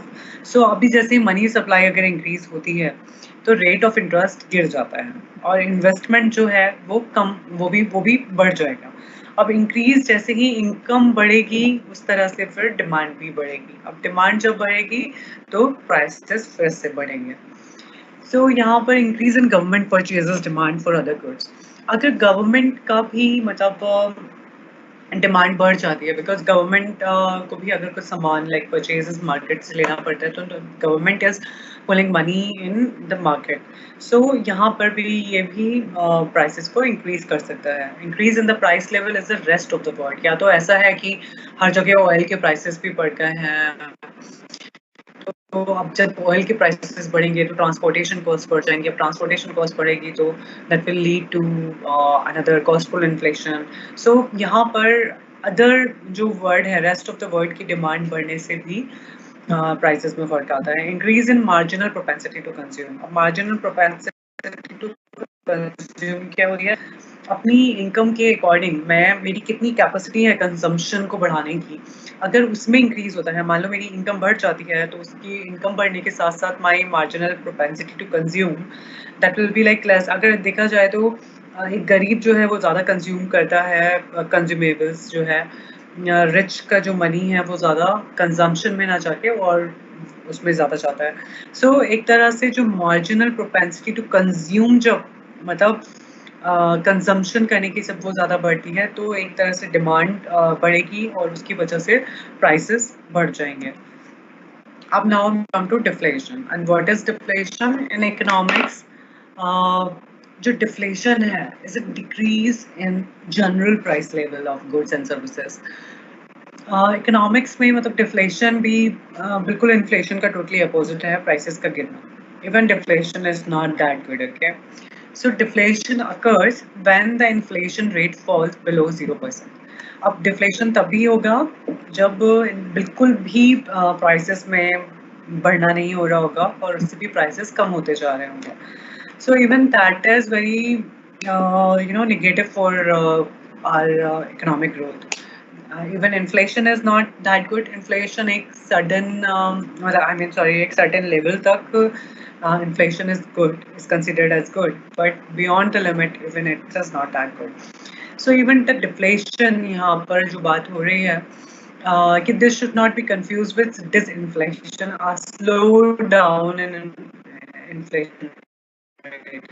अच्छा, disinflation होता है जो inflation rate जो हो रहा है, मतलब प्राइसेस जितना बढ़ रहे थे, बहुत जल्दी बढ़ रहे थे, पहले 1 गुना बढ़ा, 2 गुना बढ़ा, 3 गुना बढ़ा, तो 3 गुना से अब वो वापस 2 गुना पे आ गया है, तो दैट विल बी कॉल्ड डिसइंफ्लेशन, मतलब इन्फ्लेशन रेट में कमी आई है, बट वो डिफ्लेशन नहीं होगा। डिफ्लेशन मीन्स प्राइसेस में ऑल टुगेदर गिरना, मतलब इन्फ्लेशन है ही नहीं कहीं पर। तो inflation reduces the real value of money over time. मैंने आपको जैसे बताया कि पहले कम पैसे में कितनी चीज़ें आ जाती थी और अब ज़्यादा पैसे में भी कम चीज़ें आती हैं, तो एक तरह से जो वैल्यू ऑफ मनी है दैट हैड बीन रिड्यूस्ड।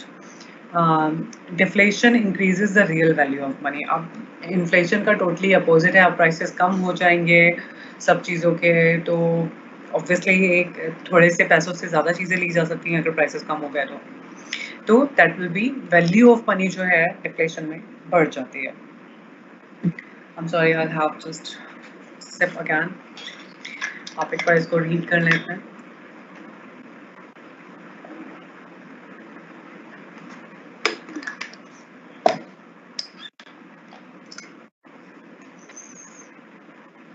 अब ना इन्फ्लेशन, जहाँ पे बात हुआ कि इन्फ्लेशन मनी का वैल्यू कम कर देता है, जो डिफ्लेशन है वो मनी का वैल्यू बढ़ा देता है।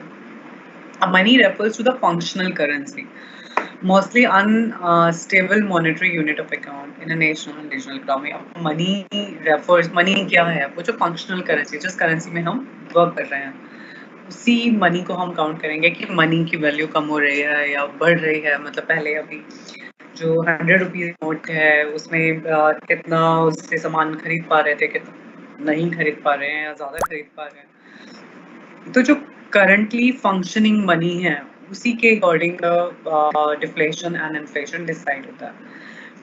So currently the mainstream economists generally believe that deflation is a problem in a modern economy. Obviously, मैंने आपको जैसे बताया कि even deflation is not considered good for the economic growth. Modern economist बोलते हैं कि अगर उसमें ग्रोथ हो रही है पर प्राइसेस बिल्कुल भी नहीं बढ़ रहे हैं, तो this is not a good sign. And deflation को मोस्टली, प्राइसेस गिरने को मोस्टली 1930s में जो the great depression came in economy, in the world economy, so उस टाइम प्राइसेस बहुत कम हो गए थे। तो डिफ्लेशन, जो प्राइस गिरना है, प्राइस गिरने को मोस्टली एसोसिएट कर लिया जाता है रिसेशन से या ग्रेट डिप्रेशन से। So banks default on depositors. Additionally, deflation may cause the economy to enter in the liquidity trap. मतलब एक तरह से एक इतना इंटरेस्ट रेट लो हो जाएगा कि वहाँ पे लोगों का कुछ वो नहीं रहेगा इन्वेस्ट करने का मन।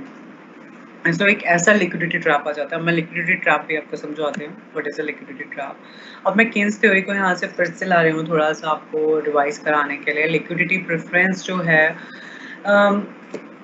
किन्स ने उसके बारे में बात किया था कि लिक्विडिटी प्रेफरेंस किस लिए होती है। लाइक ट्रांजैक्शन जो है ट्रांजैक्शन मोटिव के लिए होती है।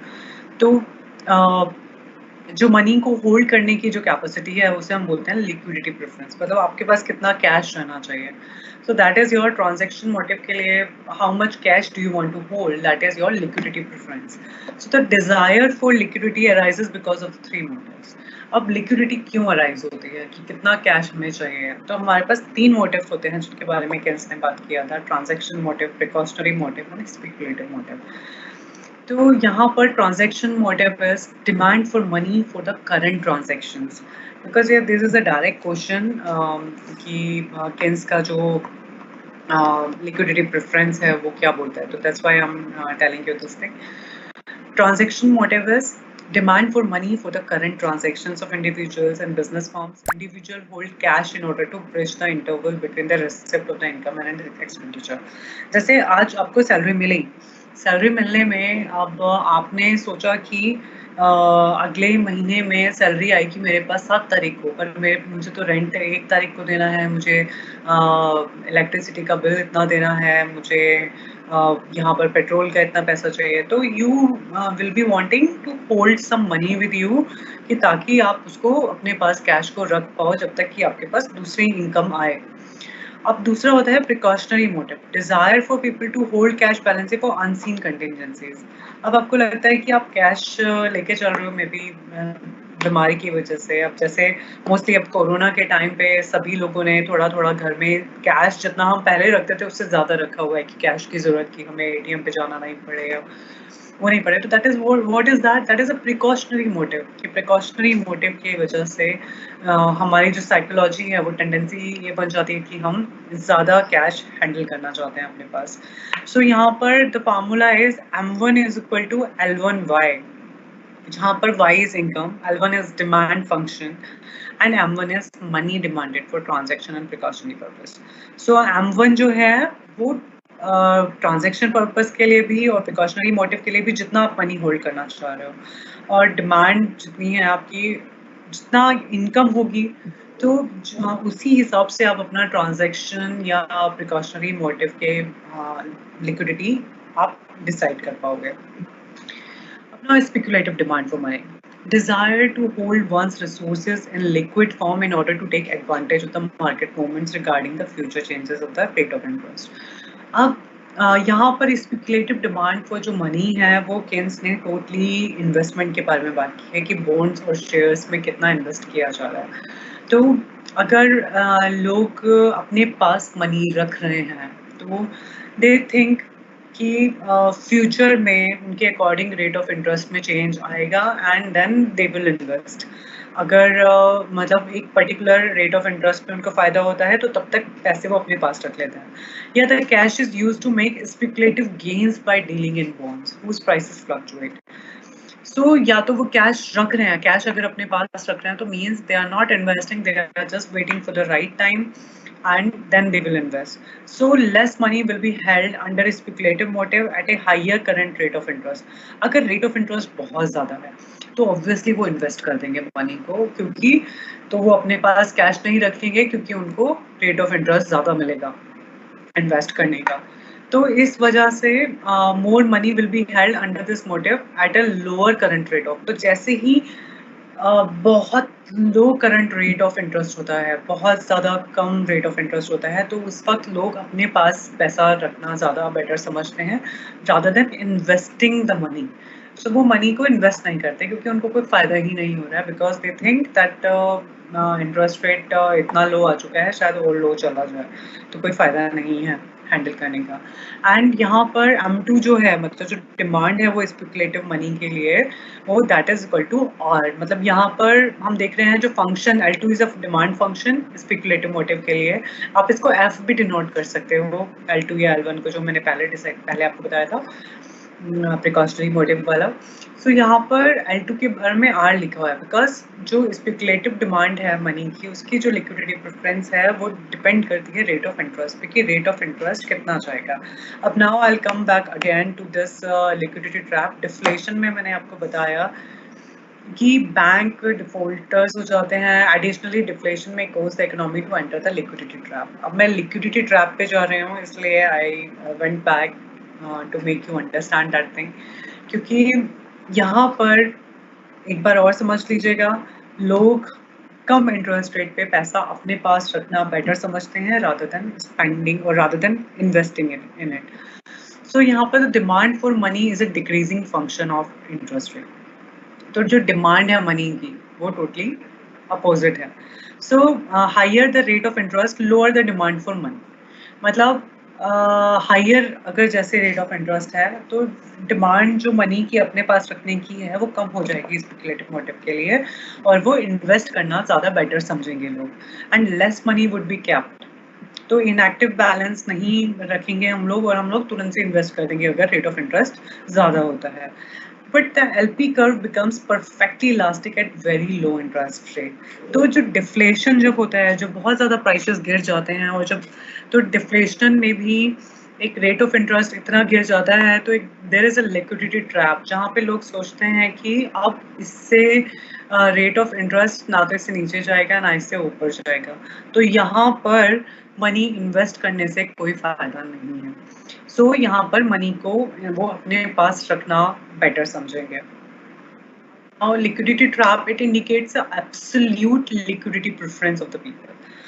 तो स्पेकुलेटिव मोटिव में हमारे पास कितना मनी हमारे पास रहना चाहिए, तो एब्सोल्यूट लिक्विडिटी प्रेफरेंस बताती है, क्योंकि हमने जो कंजम्पशन में यूज कर दिया, प्रिकॉशनरी पर्पस के लिए कर दिया, पर एक्चुअली में हम अपने पास कैश कितना रखना चाहते हैं, उसको इन्वेस्ट क्यों नहीं करना चाहते हैं, तो दैट इज लाइक एक्चुअल जो लिक्विडिटी होती है वो प्रेफरेंस बताता है हमारा liquidity trap. At low rate of interest people will hold money as an active balance which is called as liquidity trap. तो इस रेट ऑफ इंटरेस्ट पे, जो कि आपने पहले देखा, जो रेट ऑफ इंटरेस्ट सबसे लो वाला रेट ऑफ इंटरेस्ट है वाई एक्सेस पे, तो आप यहाँ पर देख रहे होंगे जो एलपी है वो बिल्कुल प्लेन हो गया, आगे जाके फ्लैट हो गया कर्व। सो यहाँ पर पीपल विल होल्ड मनी, मतलब वो इन्वेस्ट नहीं करेंगे, वो सोचेंगे कि अब इतना लो आ चुका है rate of interest, there is no use of spending और investing the money in this, the expansion of money supply gets trapped. अब इस तरह से जब लोग अपना इन्वेस्टमेंट नहीं डालते हैं मार्केट में, सो मनी सप्लाई जो है वो ट्रैप्ड हो जाती है। अब मनी सप्लाई मार्केट में नहीं आएगी तो ऑब्वियसली ये इम्पैक्ट करेगी लेवल ऑफ इन्वेस्टमेंट को और इकोनॉमी की ग्रोथ को। However, demand for money does not depend so much on the current rate of interest as on expectation about to change in the rate of interest. वो बोल रहे हैं कि demand of money ये भी नहीं है कि बिल्कुल ही डिपेंड हो गई है कि जो इस वक्त करंट रेट ऑफ इन्फ्लेशन है या करंट रेट ऑफ इंटरेस्ट है, सॉरी, उसके ऊपर डिपेंड हो गई है। अब आप देखिएगा जिस तरह से, हाँ, अभी के क्राइसिस चल रहे हैं, अभी के क्राइसिस में everybody will hold money, they will not be preferring to invest the money, so there will be money supply will be trapped, and so उसकी वजह से मतलब that will be like a because इतना rate of interest उनको नहीं मिल पाएगा, सो जो money है they will hold and market में मनी इन्वेस्टमेंट का कमी आएगा। So these were the whole things I told you. मैंने बोला था कि मैं ISLM कर्फ्यू पढ़ा दूंगी, पर इट्स बेटर आई थिंक थोड़ा सा मैं भी 5 मिनट का ब्रेक ले लेती हूँ, because my like throat is too much right now, it's paining right now because I'm constantly speaking, so I'm just giving you 5 minutes for this. Please ask questions and whatever questions you want to ask, मैं इस वक्त कम से कम हम लोग आपको कुछ problem हो इसमें समझने में, so we can talk about it. और हाँ, मैंने नेशनल इनकम नहीं पढ़ाया, तो मैं नेशनल इनकम को आपको थोड़ा सा GDP GNP, because first class I could not take, there was some miscommunication from as well, so इस वजह से वो क्लास नहीं हो पाई।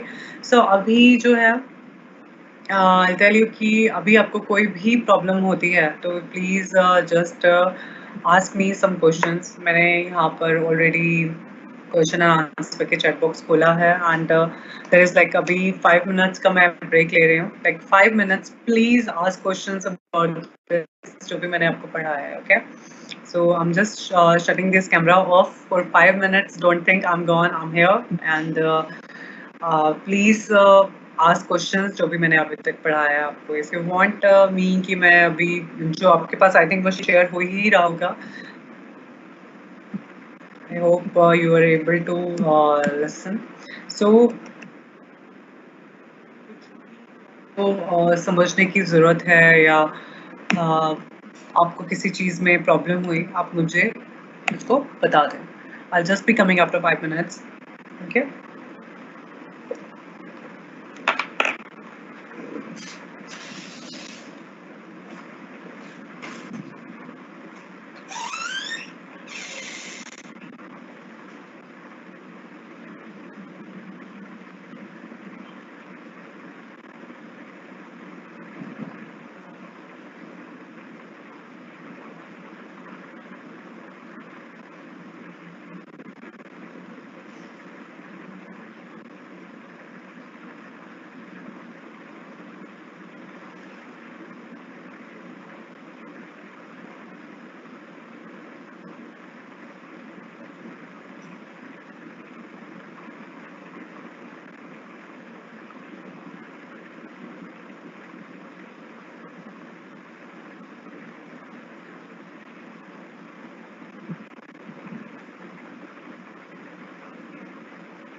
Hello guys, I am back.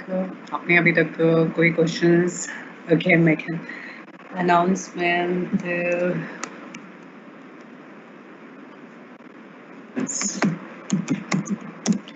I hope आप मुझे सुन भी पा रहे हैं, पर अभी तक किसी ने क्वेश्चन नहीं पूछा है कोई। सो किसी को भी प्रॉब्लम नहीं है? Okay, like I can very well proceed then. किसी को भी प्रॉब्लम नहीं है कुछ भी? ठीक है।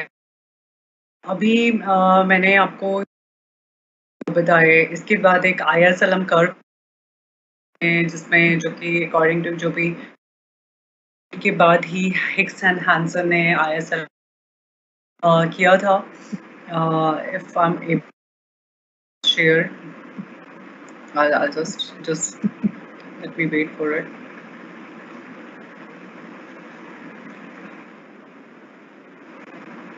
So I'm just sharing the content. I am just cancelling the first slide, okay, and I'm sharing another one again. Share. Yeah. So ISLM curve क्या है? I'm sorry, मैं इसको थोड़ा और ब्रॉड नहीं कर पाऊंगी. So yep. अब जो गुड्स एंड मनी मार्केट के इक्विलिब्रियम, ये हिक्स और हैंसन ने केन्स की थ्योरी के बाद, केन्स की जो है ये थ्योरी आई थी, उसके बाद हिक्स एंड हैंसन ने ISLM का वो किया. And this is like goods and money market की इक्विलिब्रियम. सो IS जो है investment and saving and liquidity of money जो है LM, तो एक तरह से एक तरफ गुड्स मार्केट है, कमोडिटी मार्केट है, और एक तरफ जो है मनी मार्केट है. तो उनका जो इक्विलिब्रियम दिखाया गया इसमें, and according to Keynes, equilibrium of the goods market is achieved when planned saving is equal to planned investment. तो इक्विलिब्रियम कब हो सकती है? जब सेविंग जो है वो इन्वेस्टमेंट के बराबर हो, या जो इनकम है तो इनकम टोटली या तो कंजम्पशन में, सेविंग में डिवाइडेड हो, वो इन्वेस्टमेंट में. सो जब सेविंग जो है वो totally is equal to investment है, यहीं पर इनकम जो है is equal to consumption plus investment. अब now equilibrium, I hope you are able to see this because I shared. Just let me check once again. Yeah it is shared.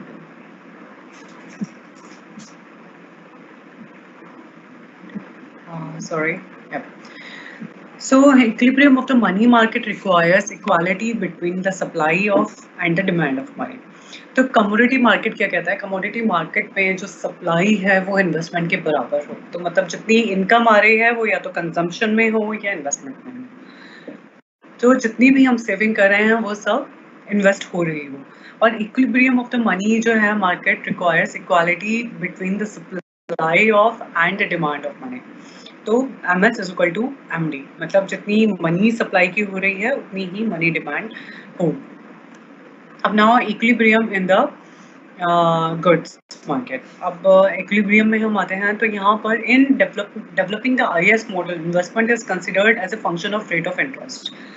तो जैसे जैसे rate of interest बढ़ेगा उसी के according investment किया जाएगा. अगर रेट ऑफ इंटरेस्ट ज़्यादा है तो आप ये सोचिए कि यहाँ पर ये वो वाला रेट ऑफ इंटरेस्ट नहीं है, वो इन्वेस्टमेंट जो बॉन्ड्स वाले में इन्वेस्टमेंट का है. यहाँ पर अगर रेट ऑफ इंटरेस्ट बहुत ज़्यादा है तो कम लोन्स लिए जाएंगे.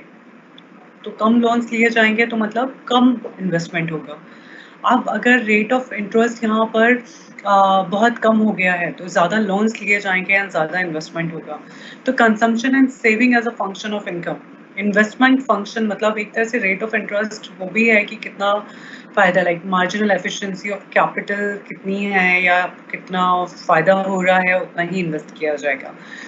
सो इन्वेस्टमेंट फंक्शन जो है वो रेट ऑफ इंटरेस्ट का है, कंजम्पशन जो फंक्शन है वो इनकम का फंक्शन होता है, और जो सेविंग फंक्शन है वो भी इनकम का फंक्शन होती है कि जितनी हमारी इनकम होगी हम उसी के अकॉर्डिंग सप्लाई डिसाइड कर पाएंगे, और जितनी हमारी इनकम होगी हम उसी के अकॉर्डिंग कंजम्पशन डिसाइड कर पाएंगे। एंड इन्वेस्टमेंट जो होगा वो रेट ऑफ इंटरेस्ट पे डिपेंड करेगा। अब equilibrium in the goods market is achieved. अब इक्विलिब्रियम जो कमोडिटी जो मार्केट है, आईएस जो कर्व है मतलब इन्वेस्टमेंट और सेविंग कर्व जो है मतलब कमोडिटी का मार्केट बताता है। तो जब सेविंग जो है इनकम से जो सेविंग है जिसका जो फंक्शन ऑफ इनकम है, एंड इन्वेस्टमेंट जो है जो कि function of rate of interest है, वो जब दोनों चीज़ें बराबर हो जाएंगे then there will be the equilibrium in the goods market, commodity market. However, this relationship may be shown as, अब मैं आपको दिखा रही हूँ ice curve, like translation of the simple Keynesian model at equilibrium, investment is equal to saving, a plot of equilibrium output for various interest within markets. तो अब यहाँ पर डिटरमाइनिंग आउटपुट, लाइक यहाँ पर अगर हम देखें तो 2 कैरेक्टरिस्टिक्स हैं जेजे कर्व की। Because it is assumed that the consumption and investment relations are linear, तो यहाँ पर जो डिमांड कर्व जो दिखाया जाएगा वो जेजे कर्व की तरह दिखाया जाएगा। Because consumption and जो इन्वेस्टमेंट है वो मतलब this is the function of income, C plus I जो है वो फंक्शन है इनकम का, मतलब कंजम्पशन कितना होगा इन्वेस्टमेंट कितना होगा। देन तो जे जो होगा is the general a curve rather than a line, तो जो डिमांड होगा वो एक तरह से 45 डिग्री पर ड्रॉ किया जाएगा, little bit flatter. Assume that an increase in output leads to a less than on or for an increase in demand. मतलब जो अगर आउटपुट में जो कि हमने एक्स एक्सिस पे लिया गया है, जो कि आउटपुट आप देख रहे होंगे वाई दिख रहा है, तो वहाँ पर आउटपुट में अगर जो इंक्रीज होता है तो वो less than for 1 increase in demand होगा, मतलब जितना डिमांड में इंक्रीज हो रहा है उससे ज़्यादा होगा। अब डिराइविंग आईएस कर्व को हम डिराइव कैसे करते हैं, तो कमोडिटी जो मार्केट है जिसमें investment is equal to saving देखा जाता है उसको हम डिराइव कैसे करते हैं। अभी मैंने आपको बताया जो जे कर्व है जो कि कंजम्पशन प्लस इन्वेस्टमेंट जो कर्व है वो कि it's a function of income, जितनी हमारे पास इनकम होगी हम उतना ही इन्वेस्टमेंट करेंगे उतना ही कंजम्पशन करेंगे। सो उसके according J curve demand curve draw किया था। अब नाउ यहाँ पे driving the IS curve, and increase in the interest rate decreases the demand for good at any level of output, leading to a decrease in the equilibrium level of output. अब आप इस चीज़ को देखेंगे left side में जो diagram है, तो जो जे कर्व के अकॉर्डिंग हमने ये जो E0 एट I0 बनाया है कि इक्विलिब्रियम है ये, तो ये जो डिमांड कर्व है C प्लस आई, या तो हम इसको इन्वेस्टमेंट वो भी बोलेंगे कर्व, तो नीचे आप देख रहे हैं एक्स एक्सिस पे इनकम ली गई है और उस पर एक्सपेंडिचर लिया गया है। सो उसके अकॉर्डिंग अगर हम देखते हैं कि इकोनॉमी में जो इंक्रीज है इंटरेस्ट रेट जो है वो बढ़ता है, तो जो डिमांड्स फॉर गुड है at any level of output वो कम हो जाती है। तो शिफ्टिंग जो है, शिफ्टिंग की वजह से आप देखेंगे जो E0 कर्व है वो नीचे आ गया है, उसकी वजह से इक्विलिब्रियम जो लेवल ऑफ आउटपुट है वो चेंज हो गया है। अब यहाँ पर जो equilibrium in the goods market implies that an increase in the interest rate leads to decrease in output, मतलब इंटरेस्ट रेट जैसे ही बढ़ रहा है तो वो आउटपुट में डिक्रीज कर रहा है। क्यों? क्योंकि इंटरेस्ट रेट जैसे ही बढ़ेगा लोग कम मनी जो है लोन में लेंगे और उसको कम इन्वेस्ट करेंगे, उसकी वजह से जो आउटपुट है वो कम होगा। तो जो डेरिवेशन है इसको बिकॉज अभी I need time for this to make you understand and this is just 10 minutes left, so I cannot detail for this IS and LM curve. This is very important question and I think एक class शायद इसका एक और बनना चाहिए, properties of the IS curve मैं आपको बता देती हूँ, पर आपको इतना समझना चाहिए कि जब आप इसको ISLM कर्व को पढ़ोगे या तो इसका हाईएस्ट जो कर्व है that is like commodity market and LM is money market. तो जो इन्वेस्टमेंट एंड सेविंग जो है वो कमोडिटी मार्केट में उसका जो इक्विलिब्रियम है वो रेट ऑफ इंटरेस्ट पे डिपेंड करता है और सप्लाई जो है वो इनकम पे डिपेंड करती है। तो दोनों की जो इक्विलिब्रियम है वो कमोडिटी मार्केट को बताएगी।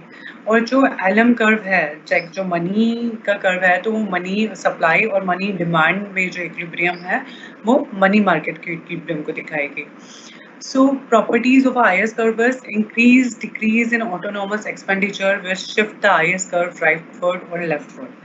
अगर autonomous expenditure बढ़ता है तो IS curve जो है वो या तो right side या left side बढ़ेगा. There is an inverse relationship between income and rate of interest. Inverse relationship है रेट ऑफ इंटरेस्ट में, जितना ज़्यादा रेट ऑफ इंटरेस्ट होगा उतनी ही कम इनकम होगी। मींस हमें लोन लेने के लिए ज़्यादा इंटरेस्ट रेट देना पड़ेगा और that will be like less income. The steepness और flatness of the IS curve determine the elasticity. अब जो IS कर्व होता है वो डिपेंड करता है उसकी दो ही चीज़ें पे डिपेंड करता है, that is elasticity and another one is multiplier effect. So जितना स्टीप होगा IS कर्व उतना ही मतलब चेंज नहीं हो सकता है कि मतलब कितना रेट ऑफ इंटरेस्ट चेंज से कितना इन्वेस्टमेंट में फर्क आया। तो जो इलास्टिसिटी किसे बोलते हैं हम, रिस्पॉन्सिवनेस को। तो पर्टिकुलर रेट ऑफ इंटरेस्ट में चेंज से कितना इन्वेस्टमेंट में फर्क आया वो चीज़ बताई जाएगी कि कितना जो IS कर्व है वो इनइलास्टिक है या इलास्टिक है, मतलब उसकी रिस्पॉन्सिवनेस कैसी है। अब now equilibrium and money market, मैं आपको जस्ट थ्योरेटिकली एक समझा रही हूँ but this you have to read by your own. हल्का सा मैं आपको एक सिंपल आइडिया दे रही हूँ so I can utilize the time and to make you at least like little bit motivated to read this ISLM curve. So money market जो equilibrium है is achieved when the supply of money and demand of money is equal. जो LM curve है it depicts equilibrium in the money market. और जैसे मैंने बताया IS curve commodity market की equilibrium को दिखाता है और LM कर्व मनी मार्केट की इक्विलिब्रियम को दिखाता है। A plot of the equilibrium interest rate for various level of output or income within the money market for a given level of nominal money supply. तो जो equilibrium है, जो interest rate जो बहुत सारे आउटपुट या इनकम डिसाइड कर रहा है, तो उसमें नॉमिनल मनी सप्लाई कितनी होनी चाहिए। तो मनी सप्लाई जो होती है मोस्टली मैंने कल जैसे आपको बताया था central in India central bank like RBI decides the nominal money supply कि मार्केट में कितना मनी सप्लाई होना चाहिए थ्रू मॉनेटरी पॉलिसी। तो कितना आउटपुट है, कितनी इनकम है, उन सब चीज़ों से मनी मार्केट में देखा जाता है कि कितनी नॉमिनल मतलब मनी सप्लाई की ज़रूरत है मार्केट में। अब now deriving the LM curve, ये derivation you have to read by your own because I think इस तरह से, क्योंकि मैं अगर आपको बनाकर दिखा